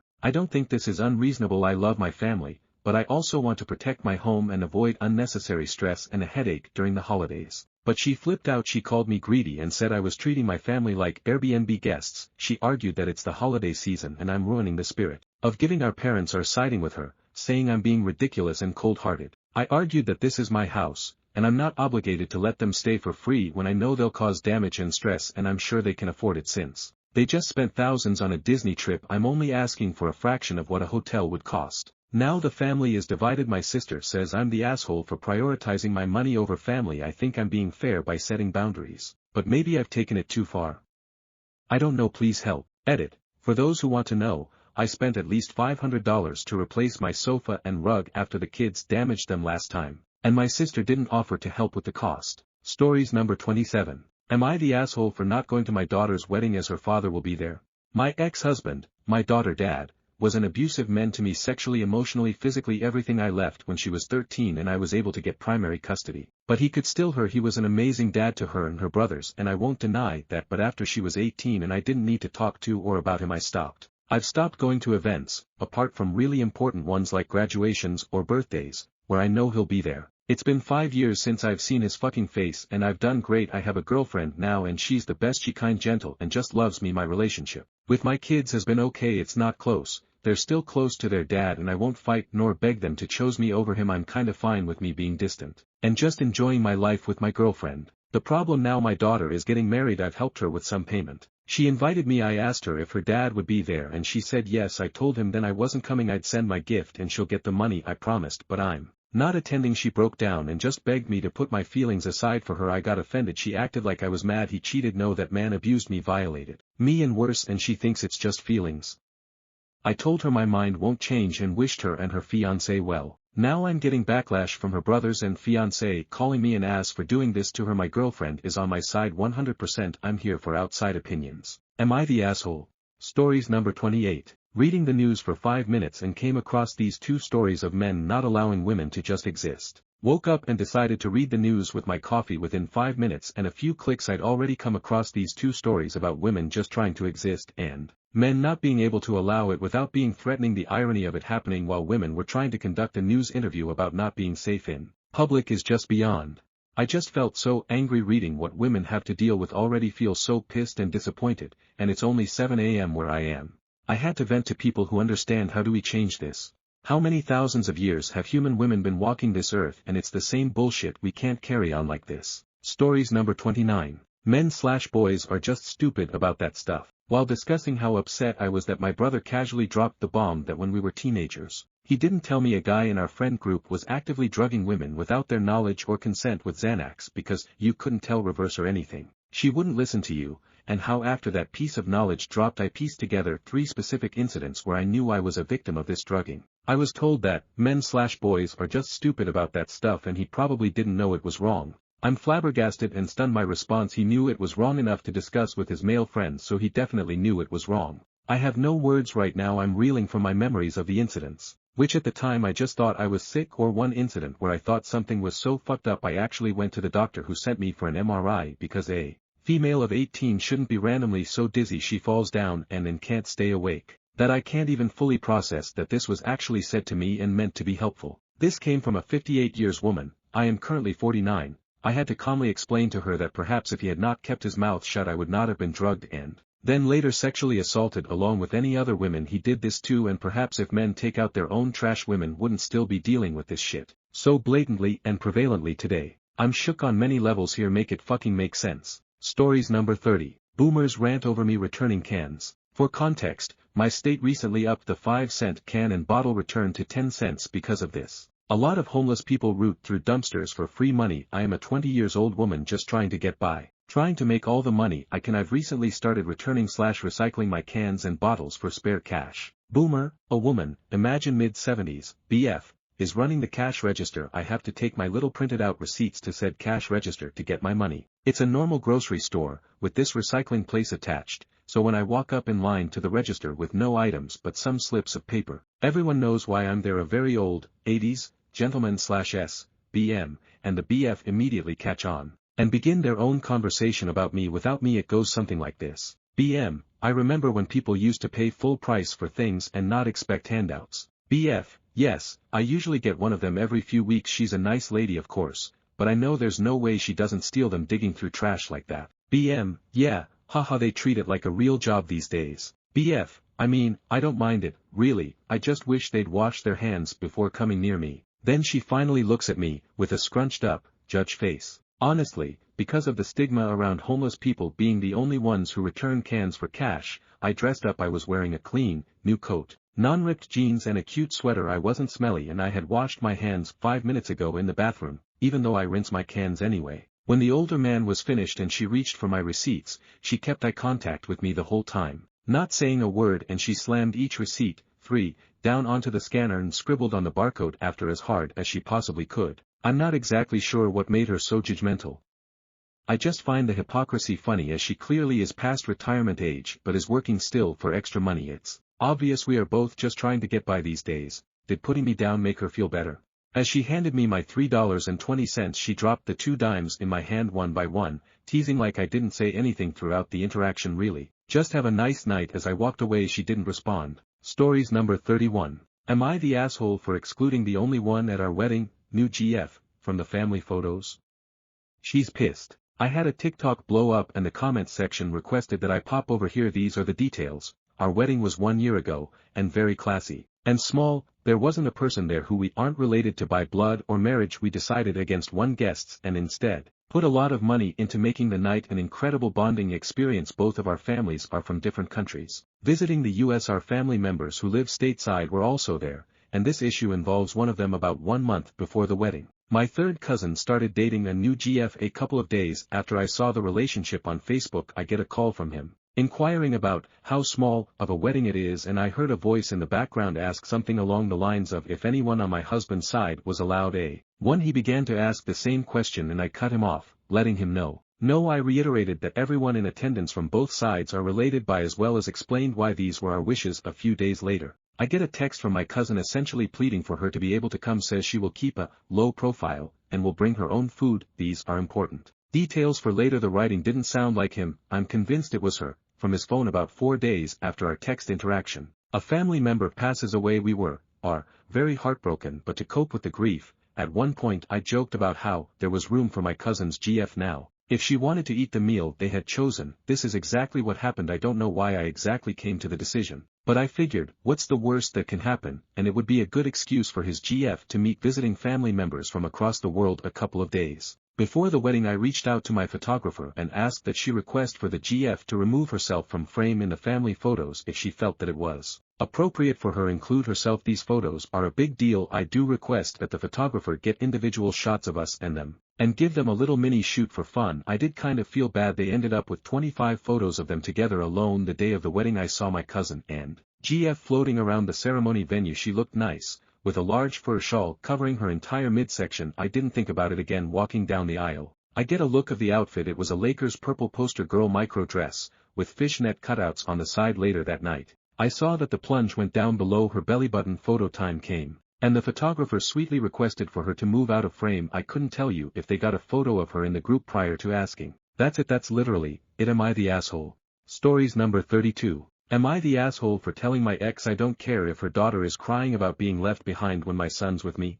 I, 27 was with my ex for 45 years and we had our son, 6, together. We broke up when he was 2 after I learned she cheated on me and the baby she was carrying might not be mine. When her daughter was born, we did a DNA test for both kids. My son was mine, which I feel like I knew anyway, but it was also confirmed her daughter was not mine. She doesn't know who her daughter's father is, and I was asked by her parents and her sister to raise her as mine anyway, so the kids would be brought up the same. I said no, we weren't married, so it wasn't like I was the assumed father, which made it easier for me to just get 50% custody of my son and focus on being a dad to him. Things between us aren't good and I don't play a role in her daughter's life. Exchanges are done quickly and I don't engage when she tries to get me to interact with her daughter and asks me to consider including her. I have sent emails to keep documented proof that I am staying civil but don't want her daughter in my care, and communicating this with her. Mostly it's not too bad, but lately she has been upping her efforts to get me in her daughter's life and to get me to take her daughter on as my own. She even confronted me in public space and told me her daughter cries when her brother leaves and that she wants to run up and hug me, but since she knows I won't be okay with that, she keeps her daughter away,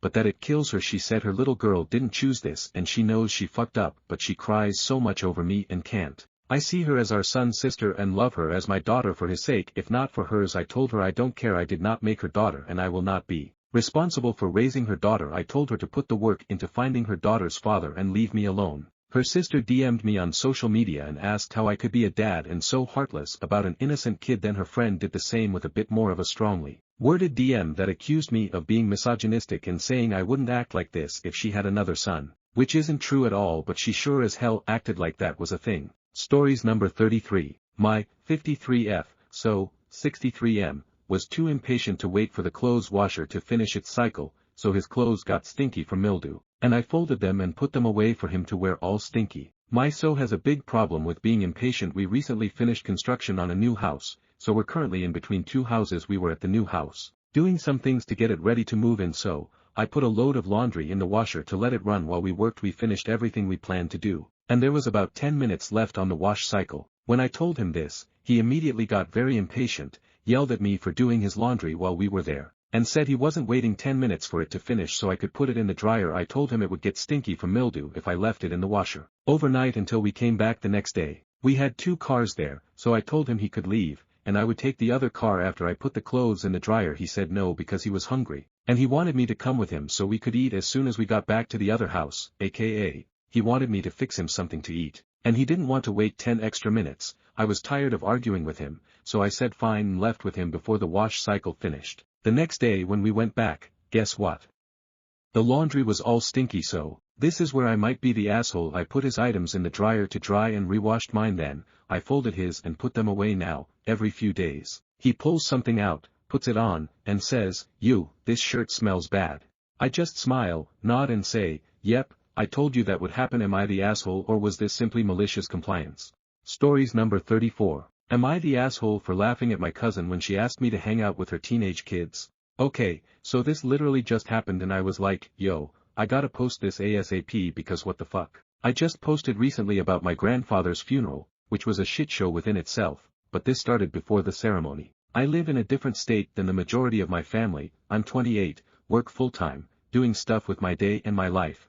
No being 20-fucking-8. Of course, that doesn't matter and I should always make time for family yada yada yada. Let's just ignore the fact that I actually know about 15% of you by face and maybe 7% by name. Sorry, but between the 400 Mildreds, the 250 Lindas, 800 Stephanies, Chelseas and Janets that I see once every full planetary alignment, someone's bound to get lost in the weeds. I obviously make time for my parents, grandmother, siblings when we're all available. I'm the youngest out of 3 and while my job is pretty good, compared to theirs, it's definitely the most lenient, and anyone else that I see on a regular basis. Anyway, back to the funeral. During the pre-ceremonial gathering, I'm being showered with, do you remember me? Do you know who I am? It's been a long time. I say yes, yes and yes to avoid the bullshit. So in the midst of that, one of my cousins whom I have zero memory of, but she apparently regularly talks to my mom, comes up to me and introduces me to her kids. We exchange pleasantries and they seem super happy to meet me, and their mom says that they've been absolutely dying to meet me.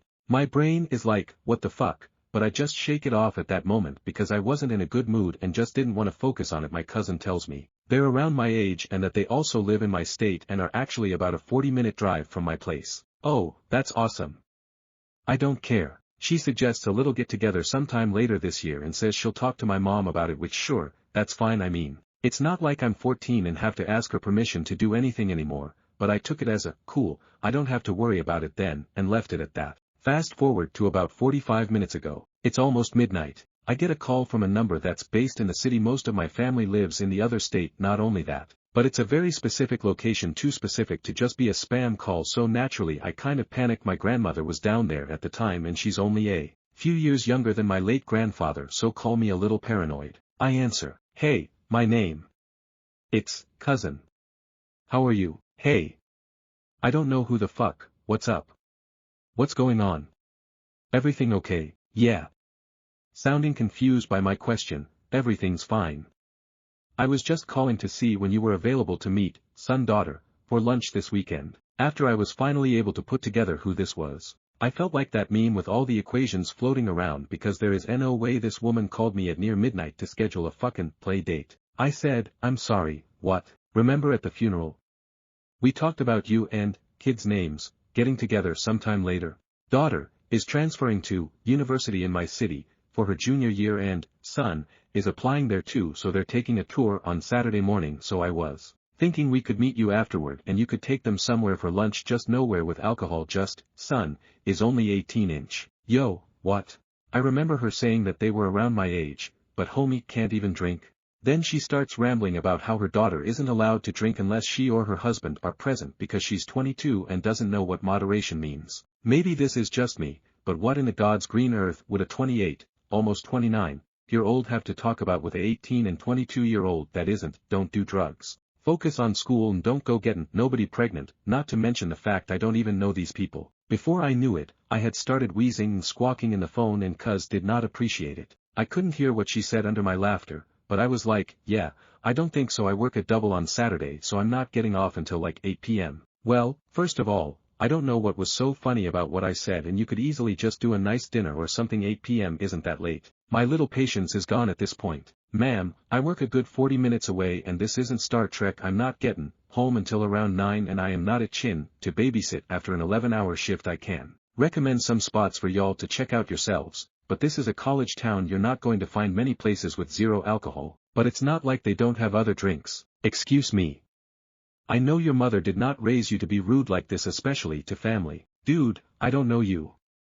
I have no idea who you are and you're calling me at witching hour to schedule a hangout with your kids who are in fact not around my age. Girl, y'all are all young adults. I pay for my own medical insurance, we are not the same, please, do not call me again. I hung up and had a small cackle fit with my fiancée who was awoken by this nonsense. Obviously I'm not going to hear about this until normal waking hours, but I low-key hope she wakes my mom and bitches to her about me so my mom can cuss her out for calling either of us at such an ungodly hour. But I know mom's going to tell me that I could have been a little nicer, which honestly, I think I did just fine by not cussing during the conversation. But maybe that's just me and my zero bullshit tolerance talking. So am I the asshole?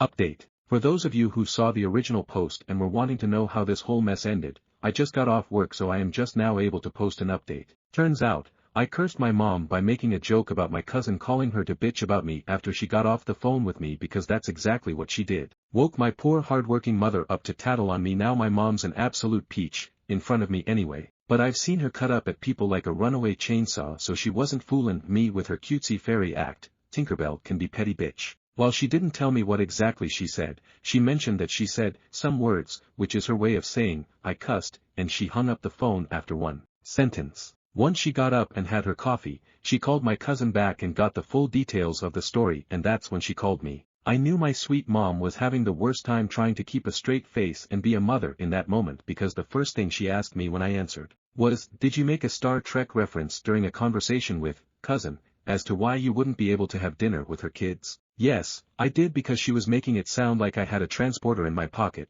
but still just have a car because I like to buy gas or something. I could totally hear her trying not to crack up through the phone. I don't think she quite understands your humor, honey. Well, no surprise there because we don't know each other. She immediately broke and cackled so loud that my dad heard from another room and I heard him crack up through the speaker. As much as I know she wanted to, she couldn't bring herself to tell me to apologize just yet and told me to just hold off until cousin calms down some. But she'd keep me posted. This was the part that almost made me crash my car. I was driving to work during this call. So, I know what cousin did was ridiculous, but do you think it was appropriate to laugh at her? I'm not gonna say exactly what he said, but apparently mom made up a very colorful name that included the N-word when my cousin woke her up this morning. Don't worry, we're all black. In all of my years of life, not one time have I heard my mom say that, and I'm surprised she was able to recover from that amount of rage to even call this woman back, let alone have a normal conversation. So I think it goes without saying, I'm definitely not the way anyone needs to really be worried about pissing off from now on. Compared to my mom when she's tired, I'm a box of kittens. Update 2. Alright, guys, I've finally gotten some time to sit down to write this out. This will be my final update on the situation with my cousin because I have officially had enough of this raccoon dog of an individual, which is what I will be referring to here as from here on, as that is now her name in my contacts. If you all thought the audacity and entitlement could not be topped, prepare to be just as wrong as I was, and if you did think so, well, I guess I'm just a fucking idiot. Anyway, since I was off today, I decided to work on a new beer recipe I conjured up, so I'm in the kitchen stove with my brew pot. Now for context, when you home brew beer, the first thing you do is make the wort, which is basically your sugar water. It's made from a process of boiling grains in a kettle/pot, then removing it from heat to add the malt extracts, which you have to mix until it's dissolved before boiling the mixture again afterward. You add the hops, what provide bitterness and a variety of flavors. My brews, in particular, are a little more complicated because I use different ingredients that I grow myself in the initial boil. Because of this,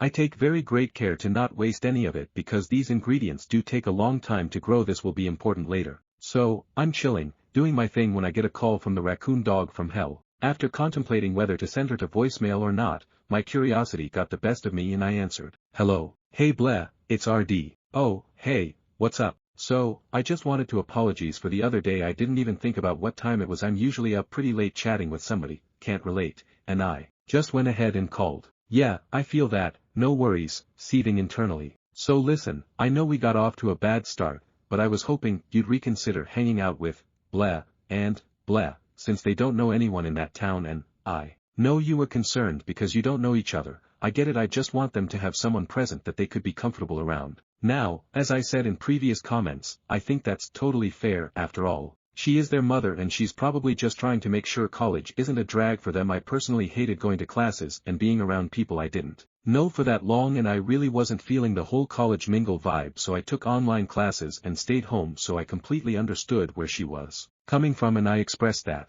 Thank you for understanding. Now your mother told me that these things need to be scheduled in advance for you because of your job, so I was thinking around Thanksgiving or Christmas time since we'll all be gathered together anyway. Yeah, sure, since we'll all be in the same spot anyway, I don't see why not. Great. Thank you so much. They're going to be so excited. Awesome, sounds good. Enter click clack of brew pot being returned to the hot stove. Are you cooking something? Yeah. Oh. You know how to cook. What are you making? I'm making wort for a new recipe I'm trying out. Wort?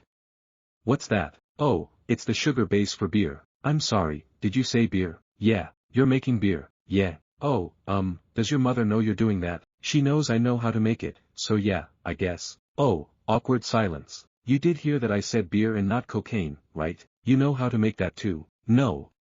I asked because you're acting like I'm Breaking Bad or something. I mean, I'm just concerned about how that might influence the kids, so maybe don't mention that when you hang out. Now, I already know that my career choice/hobbies aren't ideal for some traditional families, but I'd be lying if I said I didn't get a little offended about how she reacted and treated something I'm so passionate about. The only reason I didn't decline the hang out and hang up was because of the fact that 1, I was going to see them during the holidays anyway, and 2, I don't really talk about my passions in front of my family anyway, out of respect and to avoid any extra bullshit, so it's not like it really would have been an issue. So I just rolled my eyes and agreed. Awesome. Okay, so last thing, I know there's a lot of student housing in that area and cheap apartments, so I was wondering which ones we should look into that would be close to the school, but also close to you too. Now, this is where shit got real and, I'll be honest, I grinned a little bit. Well, my apartment is about a 5 to 10 minute walk from the school and the rates are pretty decent for a 2-bedroom. That's fantastic, you guys could be neighbors. Yeah, about that, we actually won't be in the area because we're moving to city that I work in that's almost 40 miles away, before the new year. Okay. I'm not really following. You're saying you won't be able to come see them. Insert Britney Spears WTF face. Well, no, not really. The whole purpose of the move is for us to be closer to our jobs so we won't have to drive that far. But you do it all the time, so I just don't see why you wouldn't be able to do it like once or twice a week to go see them. That would actually be super inconvenient for me. I don't think that would be very plausible. It's inconvenient to spend a few hours of time with your family. Don't you drive further to get to city where my parents live? I mean, yeah, but it's usually because of traffic. So, you'll be even further when you move and you'd go see them anyway, so I don't understand what's so inconvenient about you driving halfway to spend time with your cousins, especially on days like today where all you'll be doing is making alcohol when you could be spending time with your family. I mean, it's just, I feel your priorities here are a little backwards. Now I have painfully and carefully picked and chose my words while talking to this person during all of our conversations, but my brain pushed civility in the closet and locked it for the rest of this conversation. I'm sorry, did you really just compare the level of importance between your kids that I have said exactly one word to in my entire 28 years of life to my fucking parents? Okay, first of all, honey, I don't know who the hell you think you're talking to dash. Who the fuck are you again? What do I owe you again?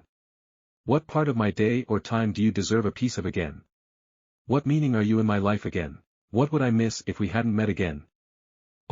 Nothing, because I don't fucking know you and I don't care if you decide to move in my fucking attic. I don't have an attic. I'm going to go see my parents and bring them all the homemade booze I want years before I even remember your fucking name, and fuck you for distracting me, because my pot boiled over and now my fucking wort is ruined. That last part was in the heat over the moment, but I almost lost it when I heard my fiancé bust a laugh in the next room from what he described to me later. He said I sounded like an angry Bubbles from the Powerpuff Girls. After that, I don't even remember if she said anything because I was trying to clean up the sticky mess of my ruined concoction off of my stove and floor before my cat could get to it, and was just cursing under my breath, and all my irritation could muster was an angry, "See you on Thanksgiving," before I hung up. I haven't heard anything else from anyone, but considering that blow-up was so out of character for me, I'm almost 120% sure no one will have the nerve. It's rare that I actually get mad, so when I do, my parents have always just made sure I was okay and left it alone and would gatekeep anyone that tried to bring it up later. My fiancé came to help me clean the mess, and I gotta give him props for being able to quickly make me laugh about how the sound I made when I saw the pot boil over. I jokingly asked if he thinks I'd get in trouble for that, but he said that he thinks I scared her enough to send back to trash den for a while. I hope you guys have enjoyed this train wreck that I've unleashed upon you, and that your Thanksgiving is going to be as interesting as mine will be this year. Update 3. Alright, for everyone that was super invested in my family drama and wanted this last update, I did not forget you. This is just the first time I've had since Thanksgiving where I've had absolutely nothing to do. This will be the last update of this roller coaster of mayhem, so thank you everyone that took time out of their day to read all this, and I'm happy that I was able to entertain you. Now for the moment you've all been waiting for. I know most of you guys were thinking it was going to be some sort of media circus monstrosity family dinner, because I did too, but the goddess of chaos decided to be my bestie this year and make this holiday just so perfect for me. Thanksgiving with my family was closed. My parents went to visit my brother, my grandmother went to home in honor of my grandfather, and my fiancé and I both had to work Black Friday, so we spent our Thanksgiving at home in peace. We had a delicious meal, delicious drinks brewed by moi and cuddly PJs with a horror movie marathon. It was absolute perfection and I was loving it like a fat cat in a canned tuna factory. But then, my phone rang. It's a number I don't recognize, so I ignore it. They go to voicemail. I'm on holiday vacation mode, so that can wait until tomorrow. A few minutes later, another call, same number, then another few minutes, another, then another, then another. At this point, I'm about to put a salt barrier around my phone like that would somehow repel a phone stalker. Then my fiancé, being the rational genius he is, suggests that I listen to the voicemail that I had completely forgotten about. I put it on speaker for us to listen to. Hey SFM, this is landlord.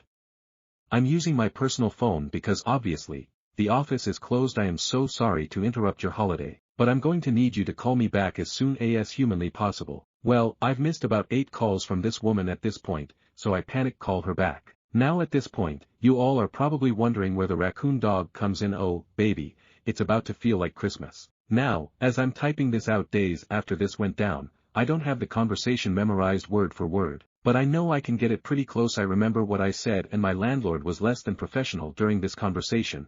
No judgment. I would have been pissed too, so I think I'll be able to get the gist across. I call my landlord. Hello. Her tone like she found the whole turkey in the toilet. Hey. I'm so sorry, I didn't know this was you and I was dash. Nah, honey. I get it, you were enjoying your holiday like we all should be, don't even worry about it. Okay, insert nervous chuckle here. So, what's up? What's going on? Do you know a woman by the name of Raccoon Dog? Dude, the fact that I still forgot her name, so I said, not off the top of my head, no. Alright, well she knows you and has been giving our courtesy officer hell for the past hour and a half because she said you invited her kids over and now she can't get a hold of you. Tell me this bitch didn't take the "see you on Thanksgiving" comment I made during our last phone call as an invitation to come to my home. Now at this point, I'm still not putting 2 and 2 together since it's been a month since my last interaction with this human, so I'm over here panicking like a squirrel trying to cross a busy intersection because for my landlord to call me from her cell phone on Thanksgiving, my brain said, eviction notice. I explained that I have no idea who this could possibly be because neither of us invited anybody. Landlord goes full nail salon black lady mode at this point. See, that's what I thought, because you guys don't ever really have nobody around like that anyway. RIP my landlord, knowing that my fiancé and I antisocial hermits, but she knows your name, she didn't mention fiancé, and has been demanding we give her your room number. Like really? No respectable establishment would just give out their tenants' information like that. Even if we did, you still breaking the law. What's she doing? She parked in front of the fire zone with her kids in the car and is shouting police brutality because our courtesy officer gave her a fine and told her that if she don't move, we're going to have her car towed. Mind you, the fine here for parking in front of a fire zone run between $500 to $2,000 depending location and severity of the situation. My apartment is very close to the university, and the main road to the separate properties is a very commonly used route directly to many of the university buildings as well as a third of the fraternities. So if there was a fire in that area, that section would most definitely be blocked off, so they take this very seriously. Did she move? No. She got a fine for the fire zone and then she threatened the courtesy officer, so he had to call for backup, and her kids are still in the CR. I cackled while I'm obviously still panicking because I still don't know who this is because I'm an idiot. My fiancé started laughing like a maniac next to me. YOO, it's Raccoon Dog, he's in on the joke. I just texted your mom. Bitch, what? My landlord's like, what dog? And I explain everything to her from the beginning, and I can hear all the energy leave her body because all she can do is laugh. This poor woman sounds so beaten down and exhausted as she asks me if I can officially state that I didn't invite her and don't want her here. I confirm this, and this beautiful woman goes, alright, I got this bitch, y'all have yourselves an absolutely wonderful Thanksgiving. We ended the call, and just in a silent mixture between disbelief, shock and trying not to laugh, I kept thinking about this woman's kids and how fucking embarrassed they must have been. How I haven't heard from somebody that they've run away at this point is beyond me. I tried to muster something to say, and all I did was open my mouth before my fiancé stopped me with a Nope, eat watch, and just pressed play on our movie honestly. I had no idea what to say so I just complied while trying to hold in my laugh and not choke on my food. I found out from my mom later that RD had contacted her and threw the biggest tantrum because I apparently lied to her about spending Thanksgiving with her kids. During a phone call where I had literally cussed her out, and caused her to get fined $2,000 by the courtesy officer, directed by my landlord, as well as her husband having to bail her out of jail for $3,500 as well as $7,500 fine for resisting arrest, trespassing, and threats of violence toward a police officer. Yeah, aren't I the fucking worst? And I didn't even have to lift a finger. I still have barely any words on the situation and am still trying to convince myself that it actually happened and that it started from a random unsolicited phone call in the middle of the night a couple of months ago. Now, did you guys think that was the best part? Wrong. The piece de resistance. 2 days ago, her kids made a group chat on one of my social media accounts with the three of us, and apologized for their psycho mother and all the shit she's given me about hanging out with them. They said they had wanted to apologize for a while on her behalf, but were so embarrassed that they figured they'd just leave me alone. But what happened on Thanksgiving was the straw that broke the camel's back for them which, yeah, the fact that instead of spending Thanksgiving with loved ones, enjoying a huge feast and a whole day to chill, these kids spent the majority of their day in the middle of a spectacle of pure insanity brought on by their delusional mother in a car at a random apartment complex and had to sit in a police station for who knows how long until they able to be picked up by the dad knowing their mom would be in jail overnight and getting her out alone would probably blow half of their Christmas fund. All I could say in response was, "There's a really great pizza place up the street. I don't know what you guys' schedule is like, but I'm off next Friday and it's on me. Now I've got a restraining order and a pizza date this weekend. Combo made in heaven." I hope y'all had as much fun reading this as I did writing it out. This whole thing has been such a clusterfuck dumpster explosion and I'm glad you all enjoyed sitting in it with me. Hope you guys had an awesome Thanksgiving with tons of love, food comas, sweatpants, and no cops, unless you're a cop. Stories number 35. Am I the asshole here for thinking about divorce?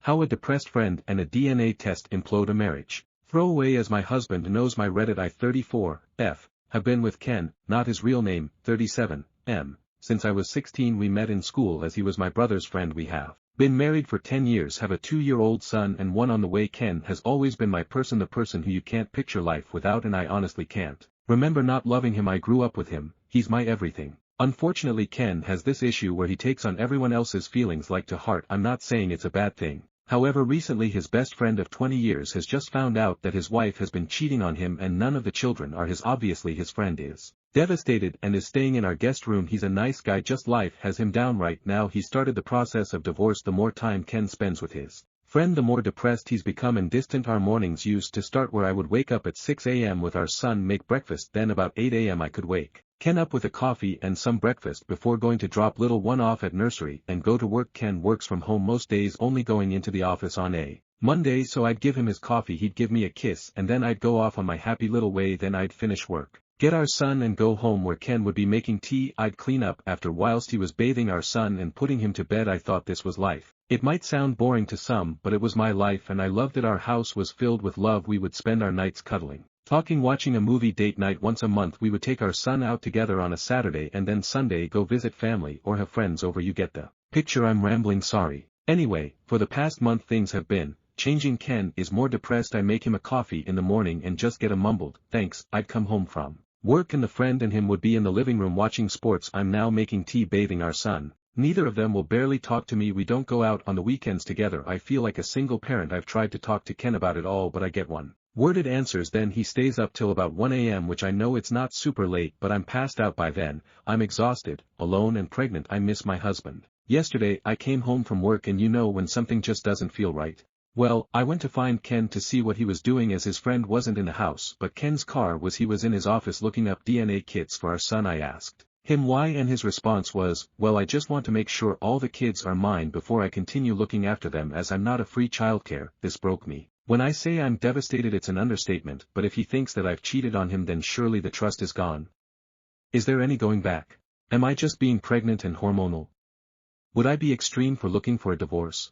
I could put the papers in the envelope with the results from the DNA test. I think I'm gonna go cry in bed now. Had to take the day off work as I feel like I've just been gut. Update, same day. Hello Reddit, Well, after my post earlier this afternoon I cried, then read all your lovely comments and I couldn't be more grateful. I think posting about it here really helps for some reason. Weird how telling complete strangers that I'm struggling with life seems to help, so I think after my pity party, which couldn't last long due to being a parent, I called my stepmom and dad. My mum died when I was 10, they are coming to stay with me on Friday. Crying on the phone helped, although I'm not really sure they could truly understand a word of what I was saying. I've spoken to Ken. Well, more like spoke at Ken, telling him that his friend has till Thursday to leave. I'm not a monster and can't just tell him to leave at the drop of a hat. I've also told Ken he needs to leave too. Whilst yes, I could go to my dad's house, I don't want to disrupt my little one more than needed, and all the things for my baby is here too, especially as I'm 8 months along. It just seems stupid for me to be the one to leave. I've made it a point of not pointing out it's my house either. I'm trying to be calm and sensible. I'm not 100% sure Ken listened, but I did message his sister, who is a force to be reckoned with, and she said she will make sure he's gone by Thursday night. Things I've told Ken I want is yes, he can have the DNA test, but I will be damned if I'm the one to do it. He can also have one for the baby, as I am not got shit to hide. I know that some people have questioned why I'm so against it. Let me make something clear. I would never cheat because, as I said in my last post, Ken is / or was, I dunno, my person. He's the only man I've ever been with, so that isn't any concern of mine. I'm just hurt that he wants one because clearly he doesn't trust me. So, things I want him to have the DNA tests, mainly so I can make him eat the results.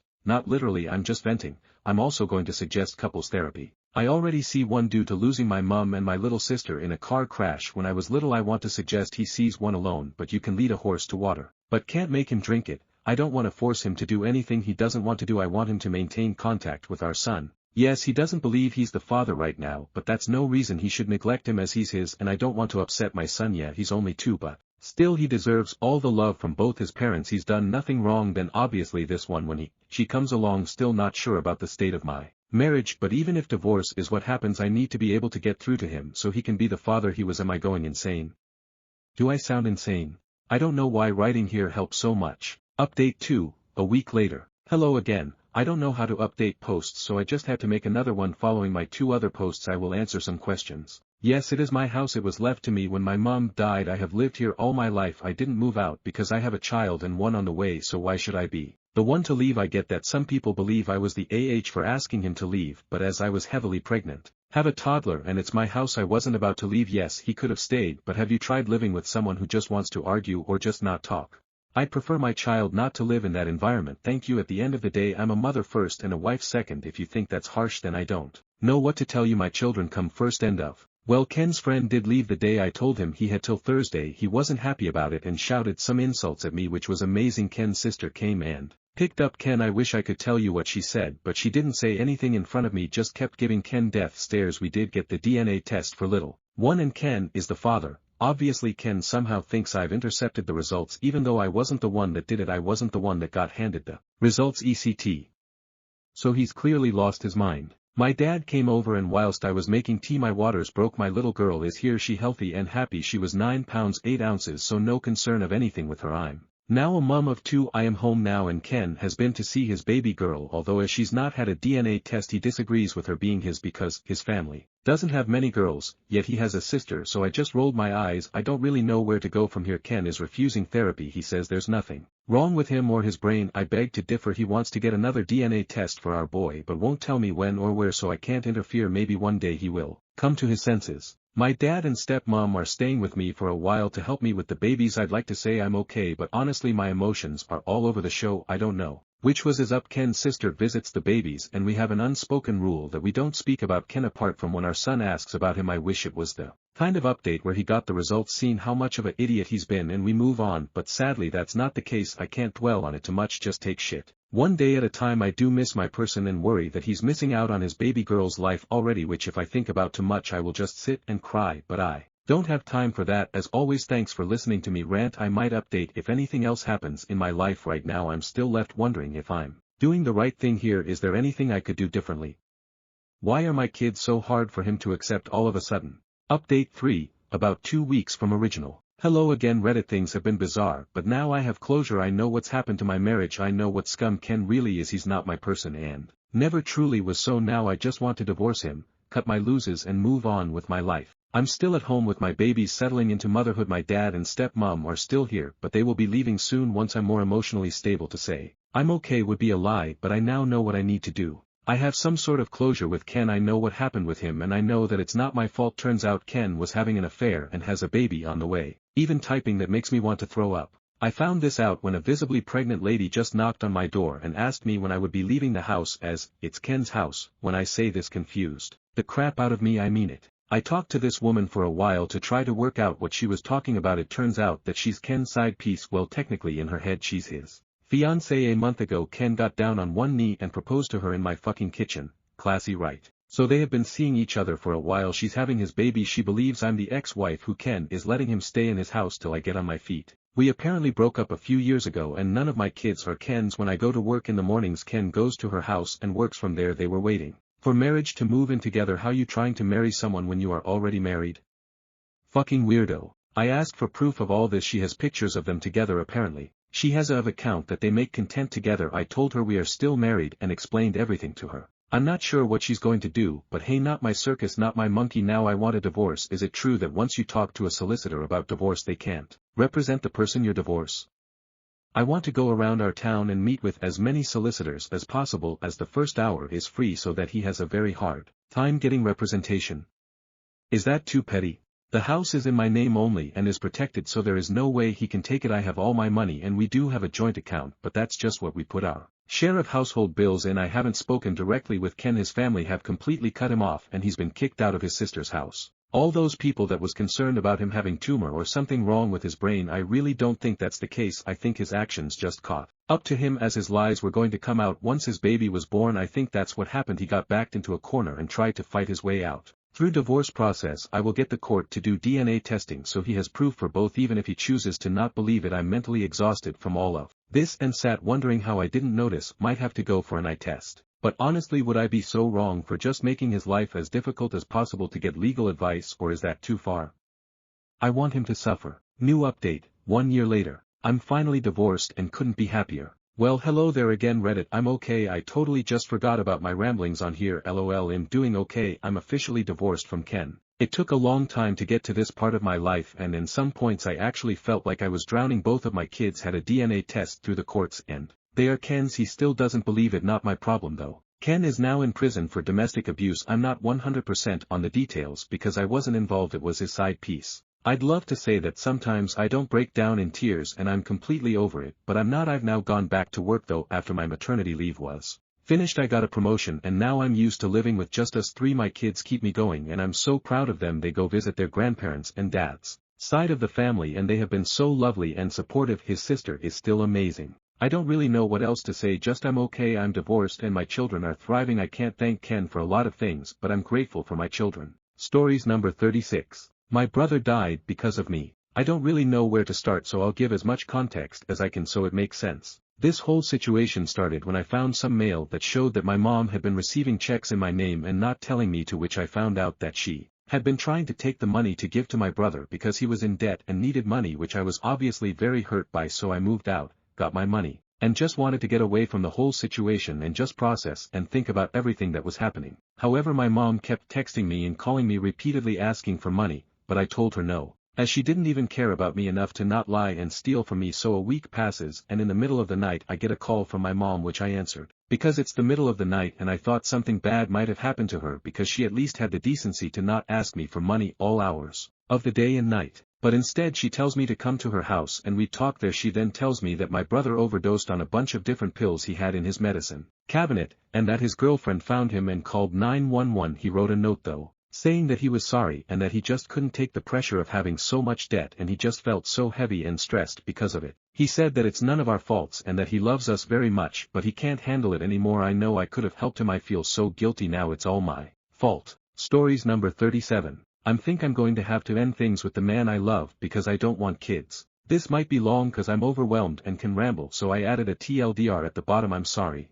My 30F boyfriend, 34M, and I have been together for the last 4 years. Our first date was basically our whole life stories and just talking about everything and anything, whether it be deep or not. I would say most of our relationship has been this way. Even when we fight, which has maybe happened a couple of times, we will take a break, regroup once emotions settle. When we disagree, we talk it through. He looks at me like I'm the most beautiful person he's ever seen. He constantly tells me how lucky he is to have me and how I deserve the world. We both love to cook/clean for the other person, so we always have different games set up and the loser gets to relax while the winner gets to pamper the loser. I know it sounds weird, but it works for us. I love this man so much and I know he loves me just as much. Now here's the problem. A couple months into us dating, kids got brought up. Communication is super important to me, and him, so I told him I didn't want kids. He thought I was joking. Because all my friends' siblings have kids at this point and I'm the fun tia, auntie.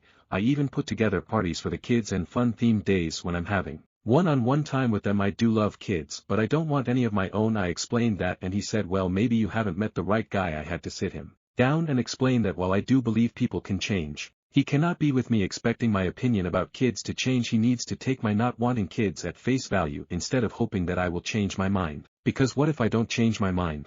I asked him to think it through for a week or two and then we can circle back to the topic, because at this point we are thinking about being official. But if kids were that important to him, then we needed to stop now before it gets much harder down the line. He told me later that kids are not that important to him and that he can see a future without kids in it. Fast forward to a month ago. His parents and some extended family were visiting for my boyfriend's brother's wedding. We are in the US and his family is from Eastern Europe. I've always gotten along with his parents. His brother's now wife. His parents will visit a couple times a year and have always been so kind/thoughtful. At the wedding reception, I was being introduced to all of the family. Eventually someone asked when my boyfriend and I were getting married, and my boyfriend just winked at the question because he knew I already knew that he was planning to propose soon. He just asked way too many ring-related questions since he knows I hate diamonds but wasn't sure the direction he should go in. Since I barely wear rings, he could propose to me with a ring pop for all I care. Later at one point, one of his cousins asked how I would feel about my future kid learning their native language, to which I responded, oh, I don't want kids, but I'm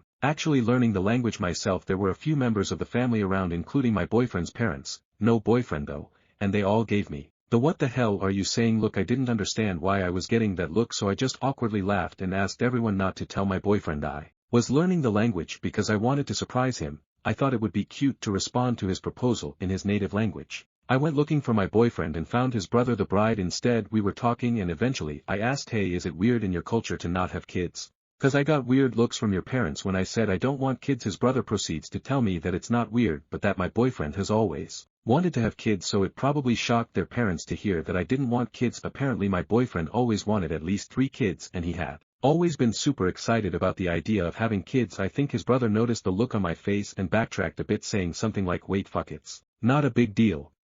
He changed his mind because he loves you more than the idea of having kids. On the ride back home with my boyfriend, I asked my boyfriend if he really is okay about not having kids. He sighed cause apparently he had heard from his parents about what I said. He apologized about it and said that he did stop talking about kids since we have been together, but that his parents always assumed we would have kids. He also sometimes wonders if I will change my mind, but he doesn't think I ever will. He said that when we talked about this while we were dating, he could imagine a future without kids because he couldn't imagine a future without me. It's been a month since the wedding, but I've started to notice little things with my boyfriend. A lot of our friends have kids and I am always letting my friends know that they can bring their kids over instead of having to find a babysitter. I've noticed that my boyfriend looks slightly envious when he sees our friends interact with their kids, or sometimes I see him look slightly dejected when he sees a family with a bunch of kids. Maybe this is in my head now that I know that he's always wanted to be a dad until he met me. Maybe it's not in my head. I truly want him to be happy, but I know I don't want to be a mom. I wish I felt different and I wish I could compromise this for him, but I would never want to bring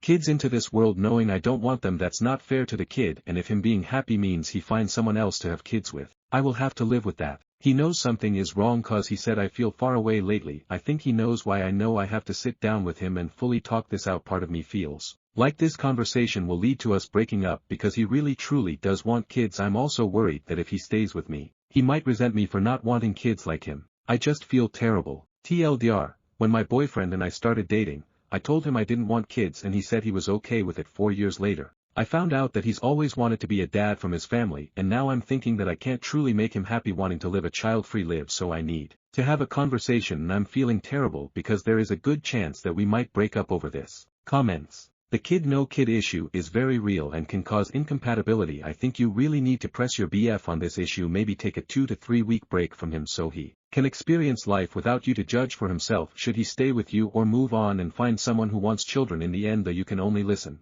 to his words, watch his actions and probe his emotions after he sees other children or families. If he reassures you and you still have doubts, then a breakup may be the best option. Update: I'm going to have to end things with the man I love because I don't want kids. 2 days after my original post, my boyfriend and I sat down to talk finally, as I suspected. He knew exactly what had been bugging me, but he didn't want to push me to have the conversation before I was ready. He started it off with why he is okay with not having kids. He grew up with his parents and brother. He saw the joy that his parents got from raising the two of them. But he also saw how unhappy they were in their marriage. Yes, they are still together, but they are more like co-parents/roommates than an actual couple. My boyfriend was very cynical when it came to relationships growing up, because he felt like he never saw enough happy couples. His parents weren't happy, his friends were in and out of relationships, he was in and out of relationships. In his head, kids would bring him his partner happiness and purpose in a relationship. Yes, he admitted to the absolute insanity that was his thinking, but when we started dating, he realized this and started going to therapy to help him work these feelings out.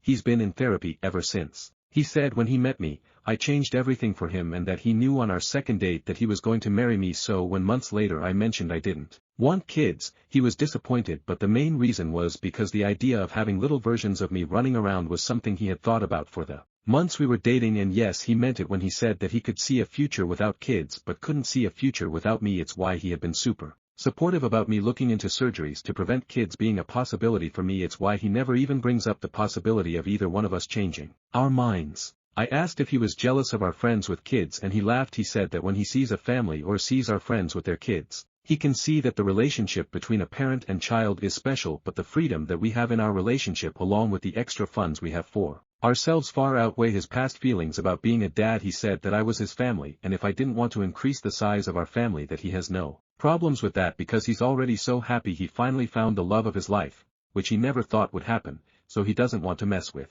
something that is perfect. He just never brought it up with his family and was slightly concerned that they would try to pressure us. Kids are a big thing in his family. His brother already knew and obviously had no problems with it. He said he had a talk with his parents and the relatives he was closest to about it. His parents are not exactly happy, but my boyfriend admitted to me that he lied to them and said he was the one who didn't want kids first. He just wasn't sure what their reaction would be and didn't want me to deal with any negative backlash. He said if I ever feel pressured about anything ever, whether it be by him or his family or even my family, to let him know because we are partners, we work through these things together. He isn't afraid of going NC with anyone who makes a big deal about something that isn't any of their business. I told him that my main concern was that he was putting my happiness over his because he has a tendency to do that with people he loves and I didn't want him to regret anything later down the line. He said he understood my concern but that he swore up and down that these 4 years have been the happiest of his life and the fact that I was so stressed about whether he was happy or not is further proof that we are meant for each other because I also have a tendency to put his happiness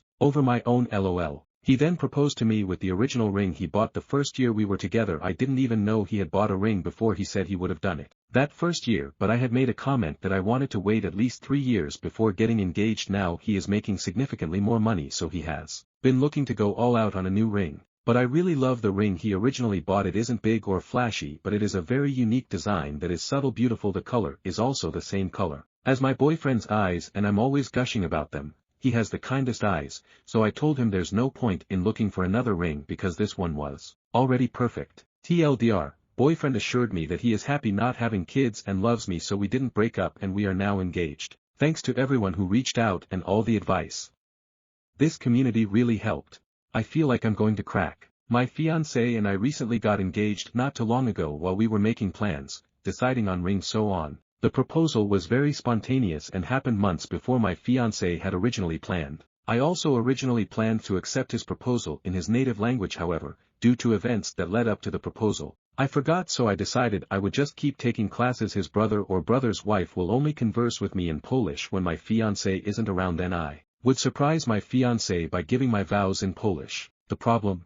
My fiancé doesn't know. I now understand a lot of the conversations he's having with his family and some of his friends because I have to pretend I don't understand. This has been going on for months. Even before he proposed, I feel like I'm invading his privacy, cause now I know. He has been planning to surprise me with his originally planned proposal, but now it's just an over-the-top engagement party. He once told his mom he missed her sauerkraut soup, so, for the almost 5 years we have been together, I make this dish a handful of times a year during fall, winter for him. I had called his mom up for the specific recipe too. Turns out he has always hated it, but it reminds him of home and his mom and sees how happy I get to make this for him, so he just eats it.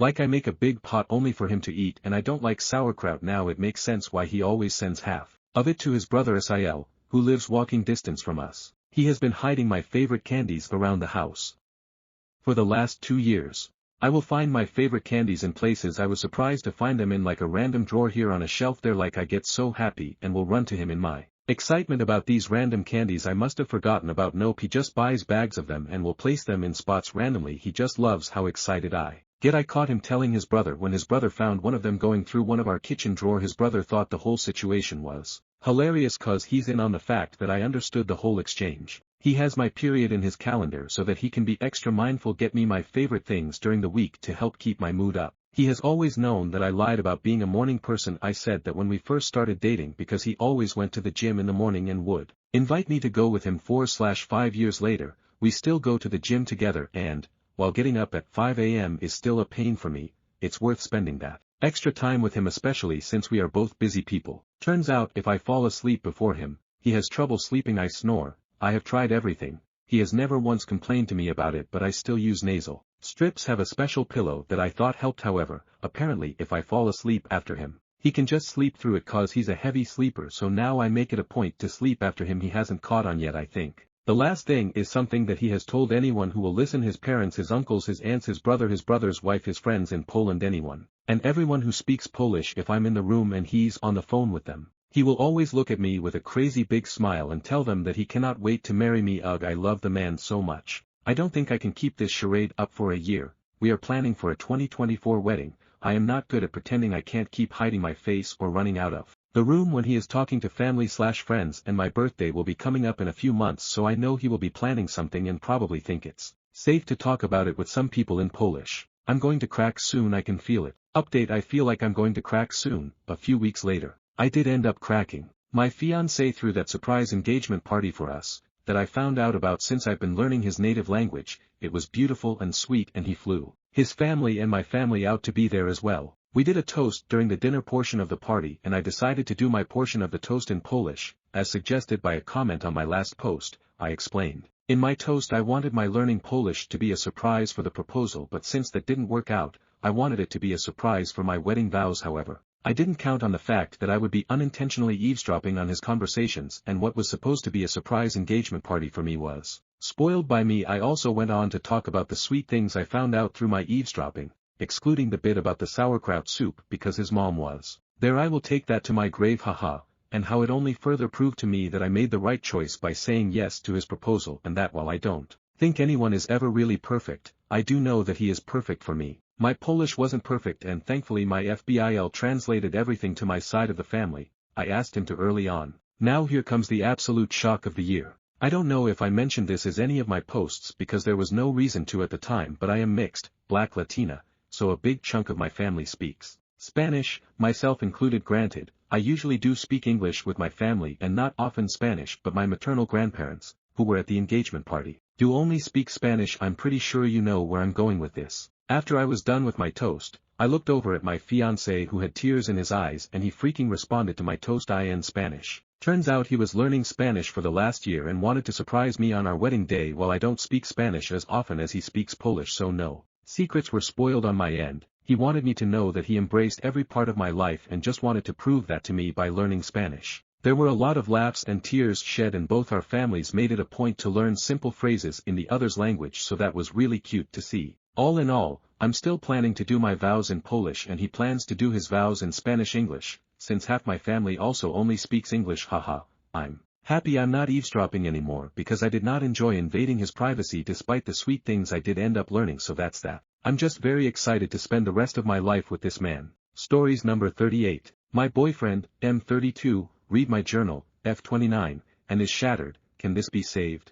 We live together and have been together for about 3 years. He read my private journal while I was out of the house and found things he didn't like. I have had some doubts the past 6 months, and when I was having a particularly emotional day a couple of months back, made a list of the reasons I was considering ending things in my journal. Edit. This was password protected on my laptop. He has been using it for emails this week as his laptop is being repaired. He apparently stumbled upon it, not sure how that is possible, and admits he should not have looked but is mostly just angry. It would have been extremely hurtful to read. Some things I had spoken about, but many I had not. I am not great with confrontation and admit I should speak up more often when things bother me, but I also think it is normal to not share every negative thought with your partner, as this list was written in an emotional state. It was also a little dramatized. I do not truly feel everything I wrote down. He is furious and upset, has called me evil, nasty, fake and childish and thinks I hate him, and we have all but broken up this afternoon. I am devastated. And while I am angry that my privacy was invaded, I am mostly feeling a world of shame and guilt for inadvertently hurting the person I care about most.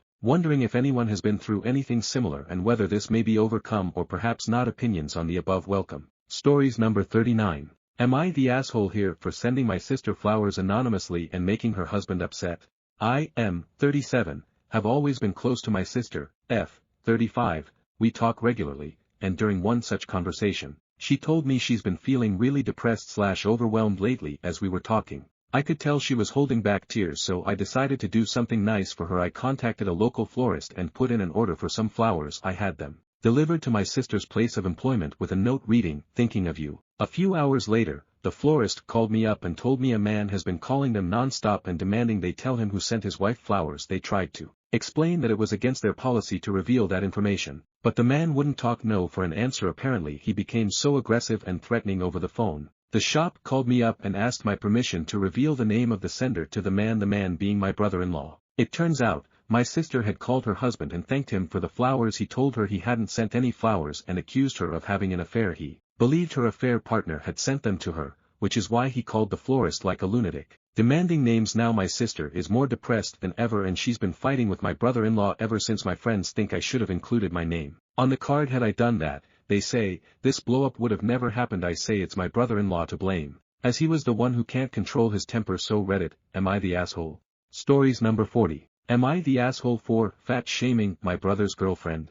There's been a recent TikTok trend of couples filming a video where the boyfriend picks up the girlfriend. My brother's GF had been wanting to do it for a while, and he initially didn't want to. He didn't bring it up, but I think it did have to do with her weight, as she's heavier than him, and I think he didn't want to make her feel bad by not being able to pick her up. She insisted, and he finally agreed, but when they filmed the video, he wasn't able to lift her. She immediately started berating him and saying he was small and weak and needed to go to the gym so he is able to pick her up. I told her she shouldn't belittle my brother like that, and she said she's just telling the truth, that if he can't lift a girl then he's weak. I pointed out that the truth in this case is that he's a perfectly normal weight and she's more the cause of him not being able to pick him up than he is. He's 5 feet 10 inches 150, she's 5 feet 3 inches 180.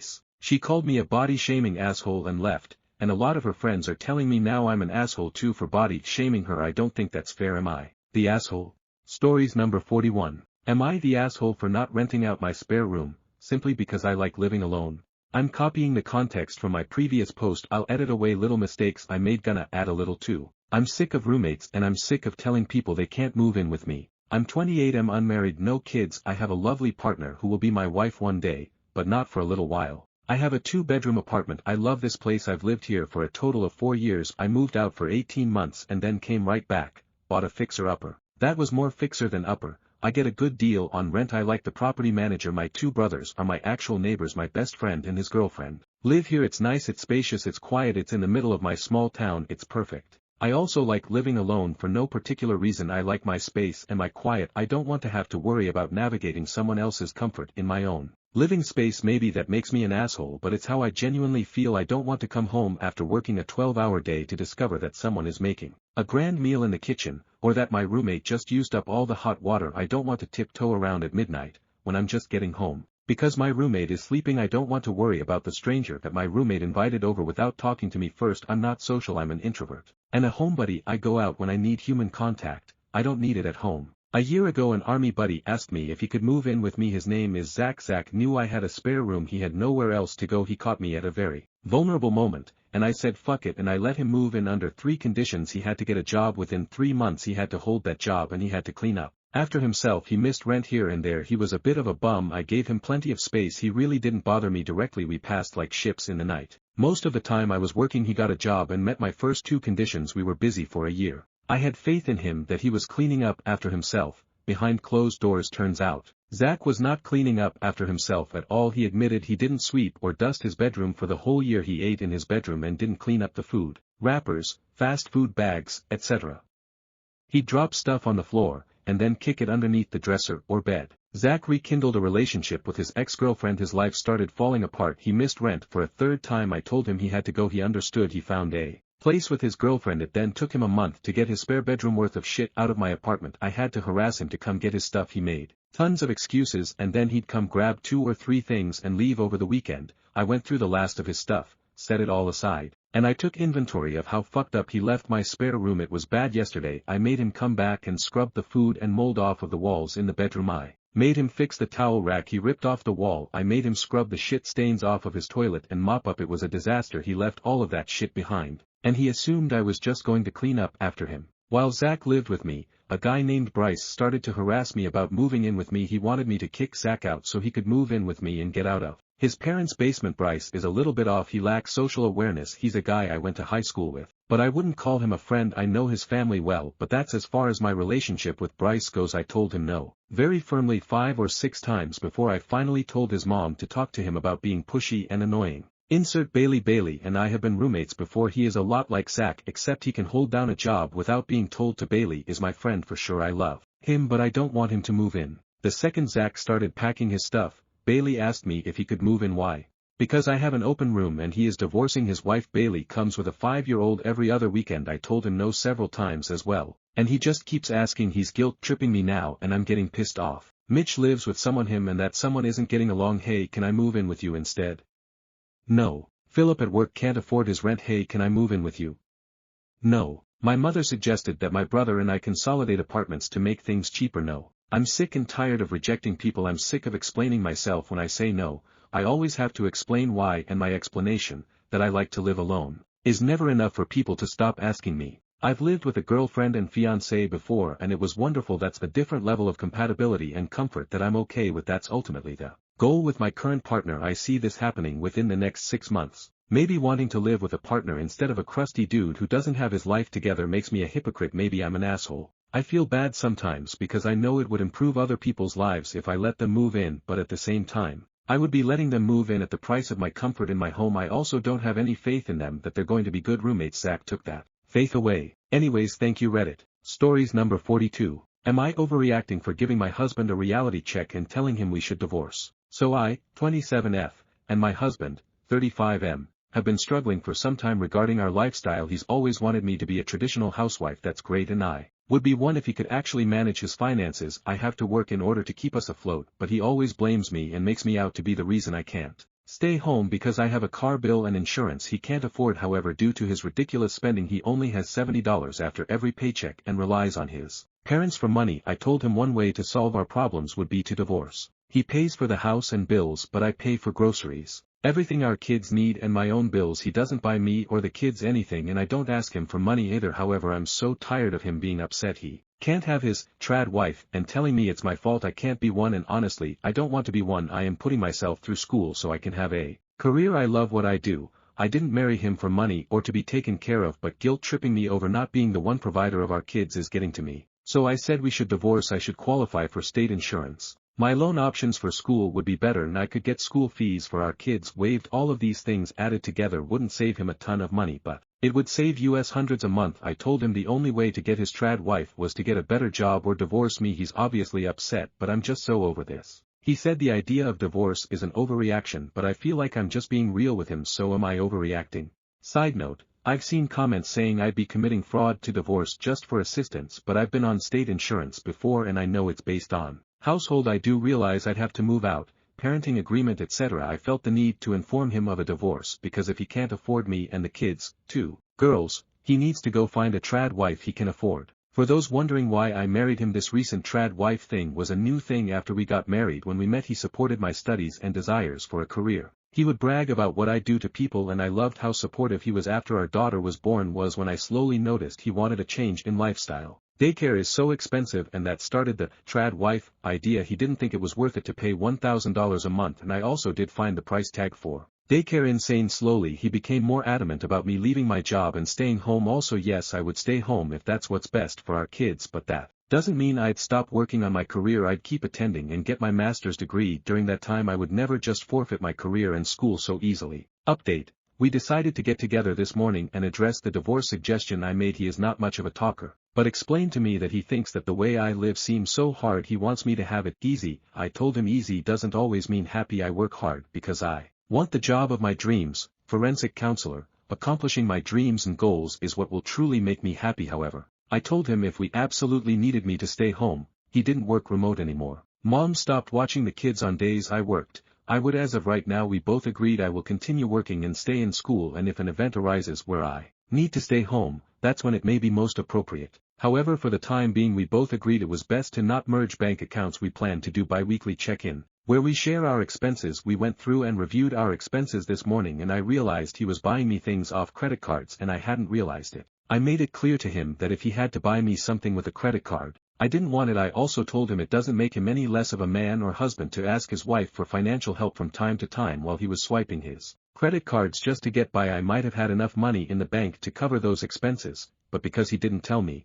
I just thought I had more fun money, or money for savings accounts. Made me kind of sad because it made me realize how hard he's been trying to maintain our lifestyle alone. Ultimately I'd rather him just come clean to me and admit to me that he's struggling, because I want to know how to support him, and same applies to him. I'm currently an hourly employee, and when I'm not working due to illness or kids being sick, he makes it seem like he can comfortably afford to help me by covering groceries that week, but it's evident he's not. We're going to come together later to come up with a credit card payment plan where I can pitch in as well to get to a point where we can stop asking his parents. I did address that just because certain people on social media have traditional housewives doesn't mean that's what's going to work with for us. I told him if he needs me to do more, or if he's stressed and overwhelmed, he simply needs to ask me for help or family, and that's okay. He admitted to being a little burnt out with the kids lately, but instead of just coming out and saying that and asking me for help, he's been complaining about me not being a trad wife. It's times like these that make me really appreciative for my counseling skills, because I let him have vent session. Even though the divorce statement was harsh,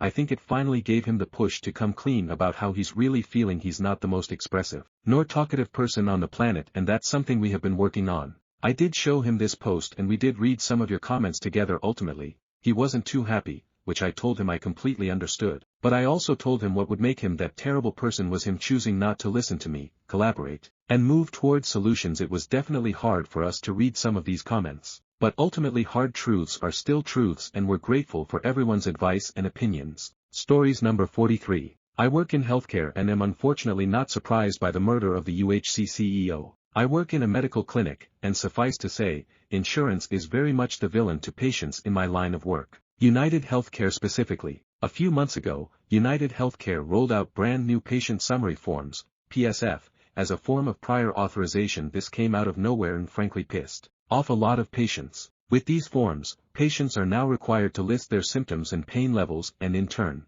we submit these forms to United Healthcare for them to determine if the patient's pain is bad enough to authorize either physical therapy or any other treatment. Here's the shitty part. Patients can list whatever symptoms they want within the small boxes provided, but if United Healthcare does not agree, then those patients get absolutely no coverage for their treatment. Mind you, this is one piece of paper. The patients have a section about the size of a paperweight. We cannot submit plans of care or clinical notes. Just a single piece of paper with boxes to check and a few lines in which to write words. It is repulsive, to be quite honest. Now, I wish no ill will on the UHC CEO killed today. I think that is never the answer, and I feel for his family. Unfortunately, though, I am not surprised that someone finally snapped and took aim at what they see to be the source of their ailments. If anything, today proved without a doubt that the American healthcare system is broken. Stories number 44. Banned shirts and harassment from male fans.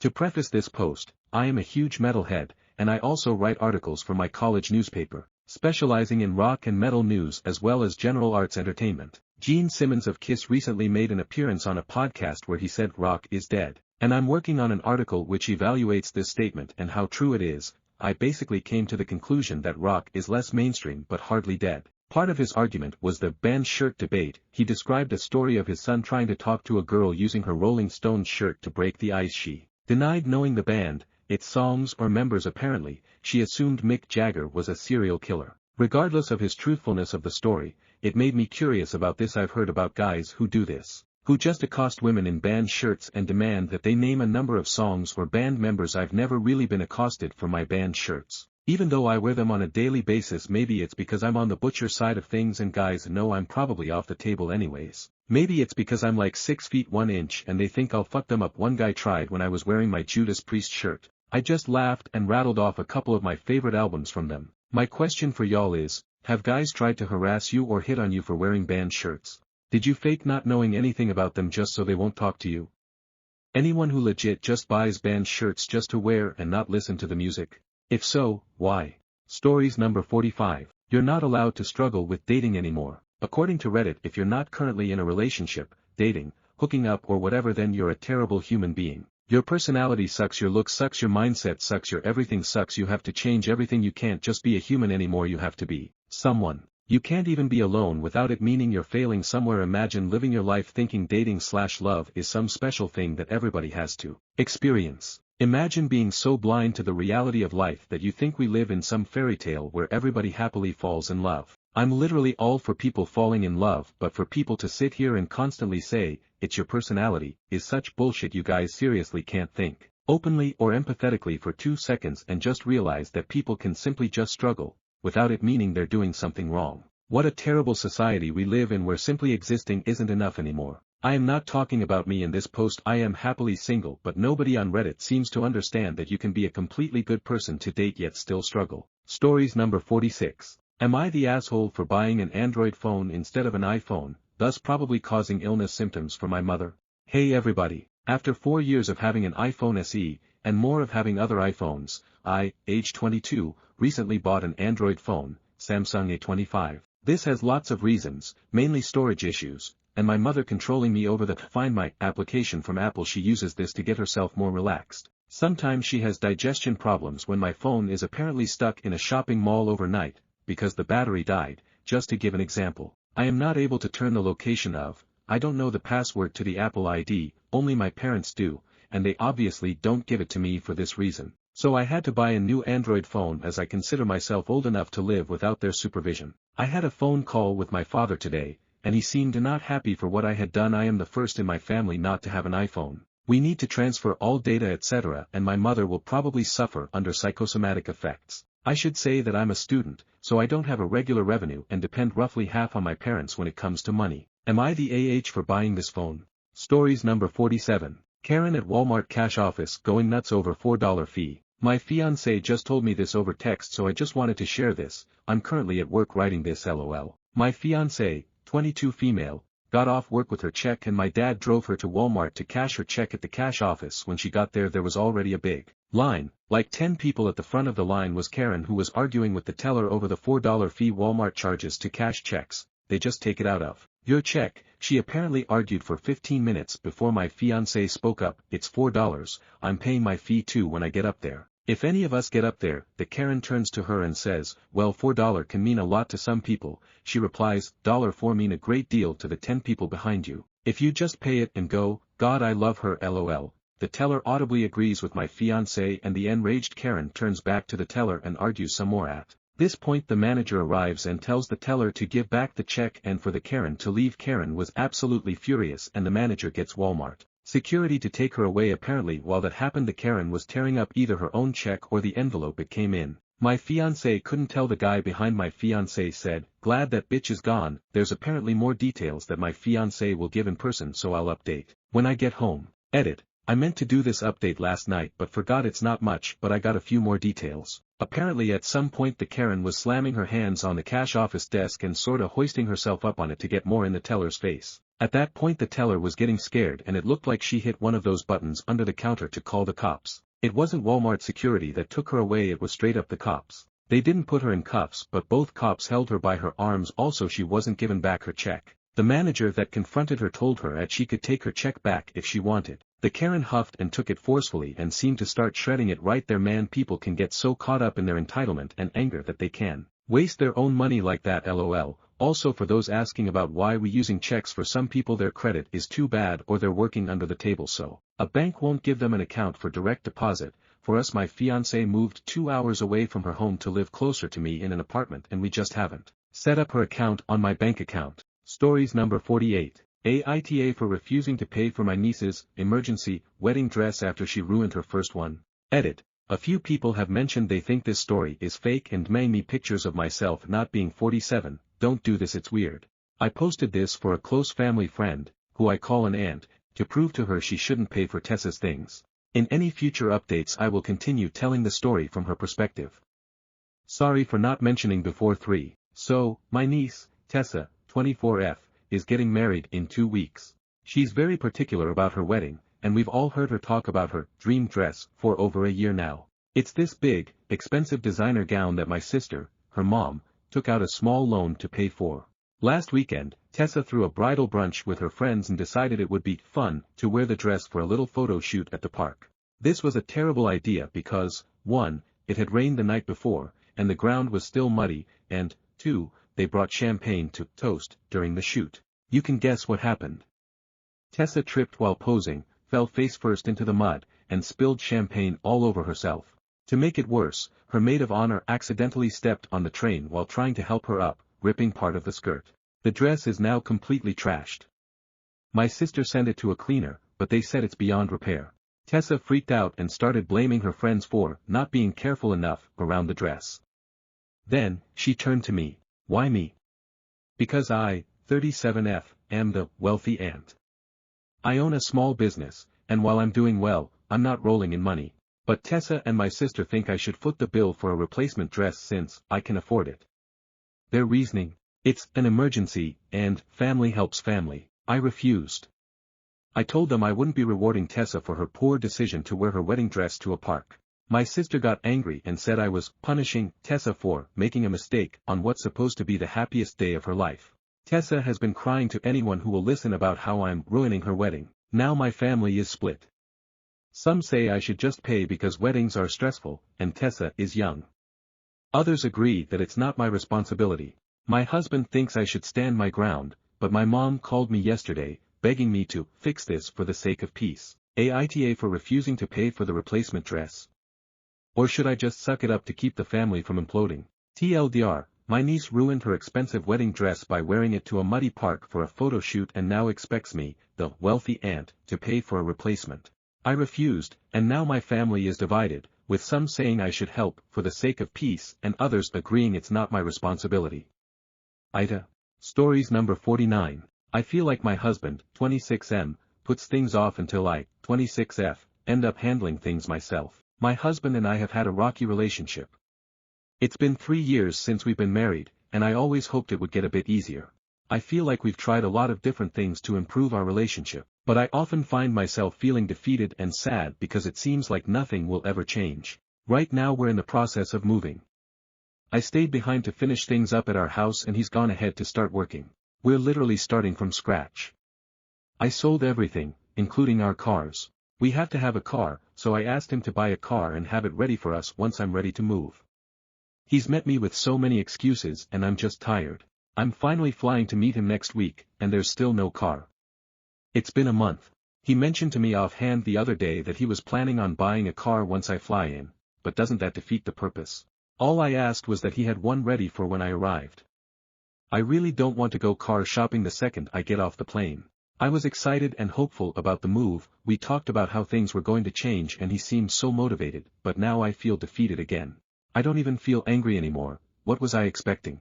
I'm not sure what advice I'm looking for. We get along pretty well when there aren't any big life decisions involved. He's a nice guy, I just don't trust him to take any responsibility in the relationship. I guess, has anyone been in a similar relationship? How did it go? When was it finally enough for you?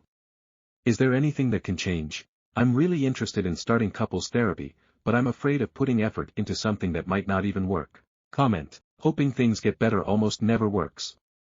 You said you had taken steps to improve things, does that include counseling? If so, it is important to note that he has to want things to improve for them to get better. Based upon the example behavior you provided, he sounds lazy and I doubt he wants to improve your relationship.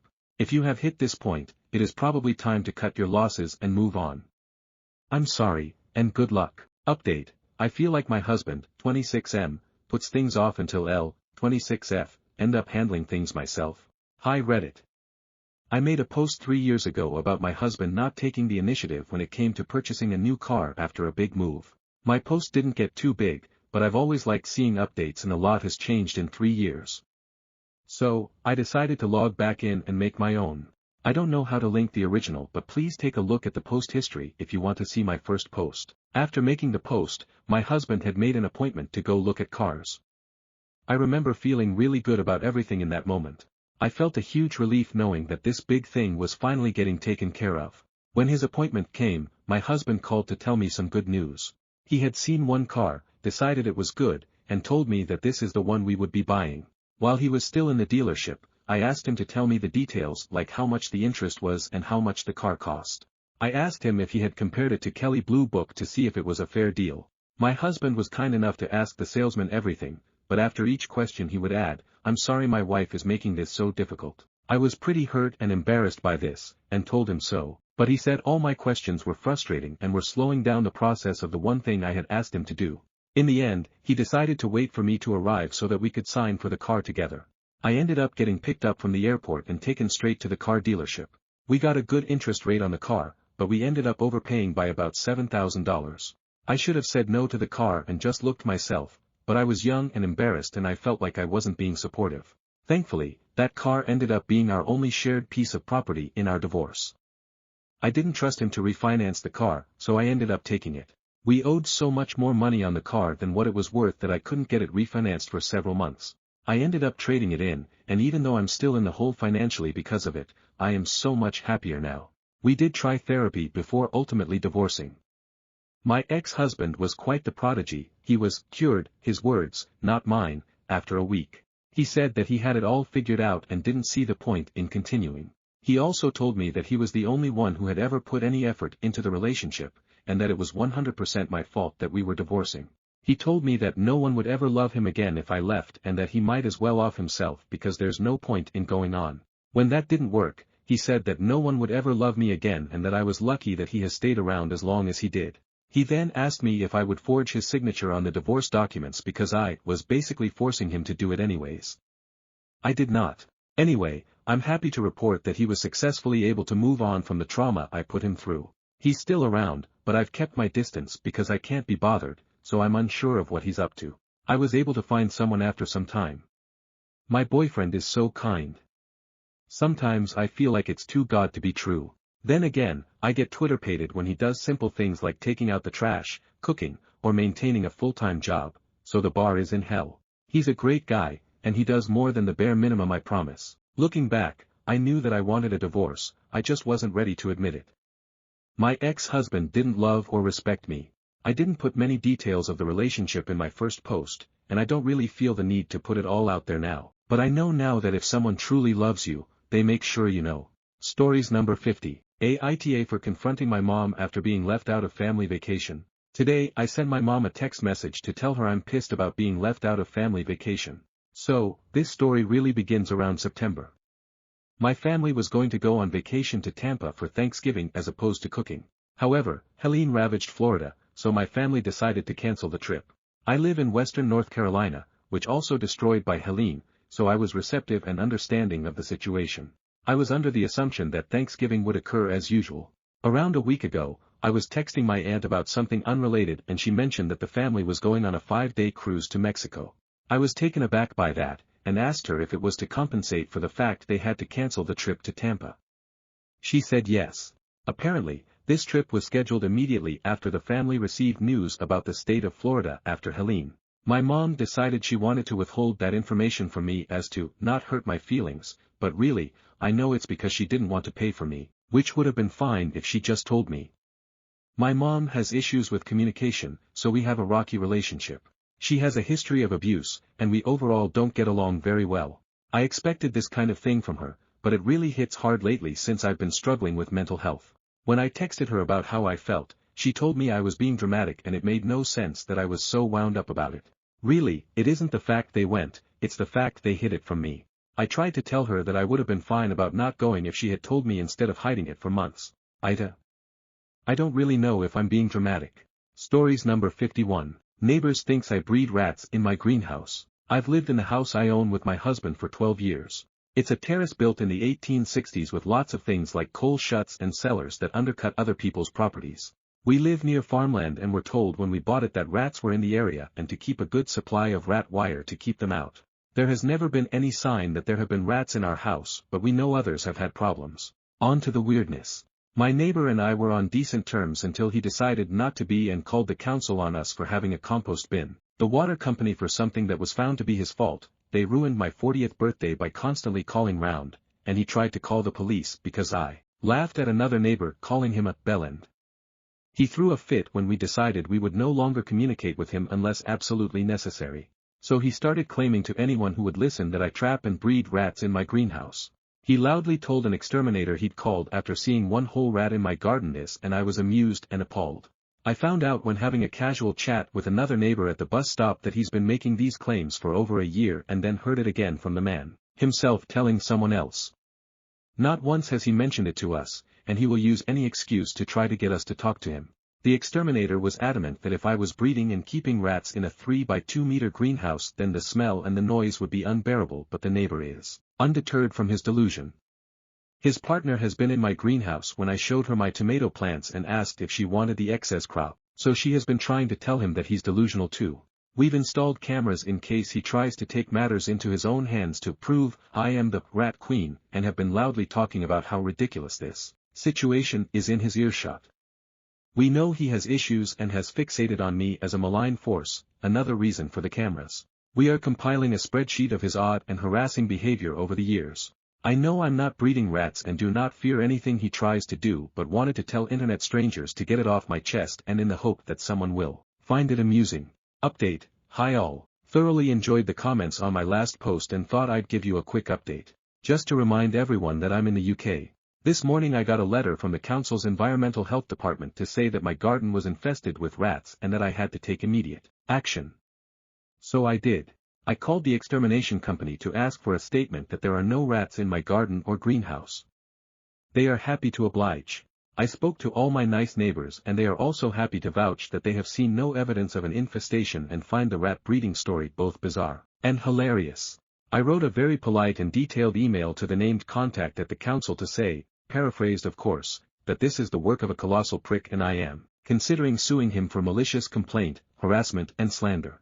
Also, that I cannot take immediate action to remove an infestation I do not have and would like to know how they came to the conclusion that there is a problem if no one from the council has been round to look. We know the prick next door wants to annoy us into moving, but sorry, we're going nowhere. Stories number 52. I've been making food for a girl I like, turns out she's been throwing it all out. I have nowhere else to talk about this, so I'm coming to Reddit. I, 21 am in college, and there's this girl that I'm sort of head over heels for. We have a couple classes together and I know some of her friends, so we see each other and hang out a lot. I thought there was something between us, but I guess I was wrong. I knew she'd been going through a tough time with some family issues lately and I thought she might appreciate not having to worry about cooking while she's worried about all of that, so I've been making her some meals and giving them to her when I see her, usually after class. Food isn't necessarily my love language, I just like to make sure the people I care about are happy and fed. Well, I was catching up with some of our mutual friends, a couple of whom live with her, and they told me that she either usually throws out the food or gives it to her roommates. I don't think she's eaten anything I've made for her. She always says, "Oh, you didn't have to do that," all sheepishly when I give her the meals I made. I just figured she was being bashful.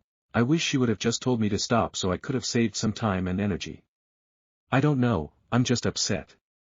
I'm not sure where I stand with her now. Edit. Some context. I said in a comment that people said I should add to the original post. Her friends encouraged it. I'm very close friends with many people in her close circle and they knew what I was doing, they said it was sweet. I understand now that it was kinda weird and I probably should have stopped. But, I would also say that we're friends rather than acquaintances, we've hung out one-on-one in the past, which she initiated. I think she just might see me as a friend, which is totally fine, and the message about not just giving people food is 100% heard on my end. I just hated to think that she was stressed and going hungry. She's confided to me in the past that she struggles to make time to eat when under stress. Update. So, I heard you guys loud and clear that I might have overstepped on this one. Since me and this girl are friends, and I'm super close with a lot of her friends, I figured last night I would text her and apologize. Just because of class and me being at her apartment to see her roommates I'm friends with and whatnot, I know I'll still have to be around her in the future. I made it clear that she didn't even ever have to speak to me again, and that I just wanted to let her know I was so sorry. The conversation went way better than I thought, and it's safe to say we're still on good terms.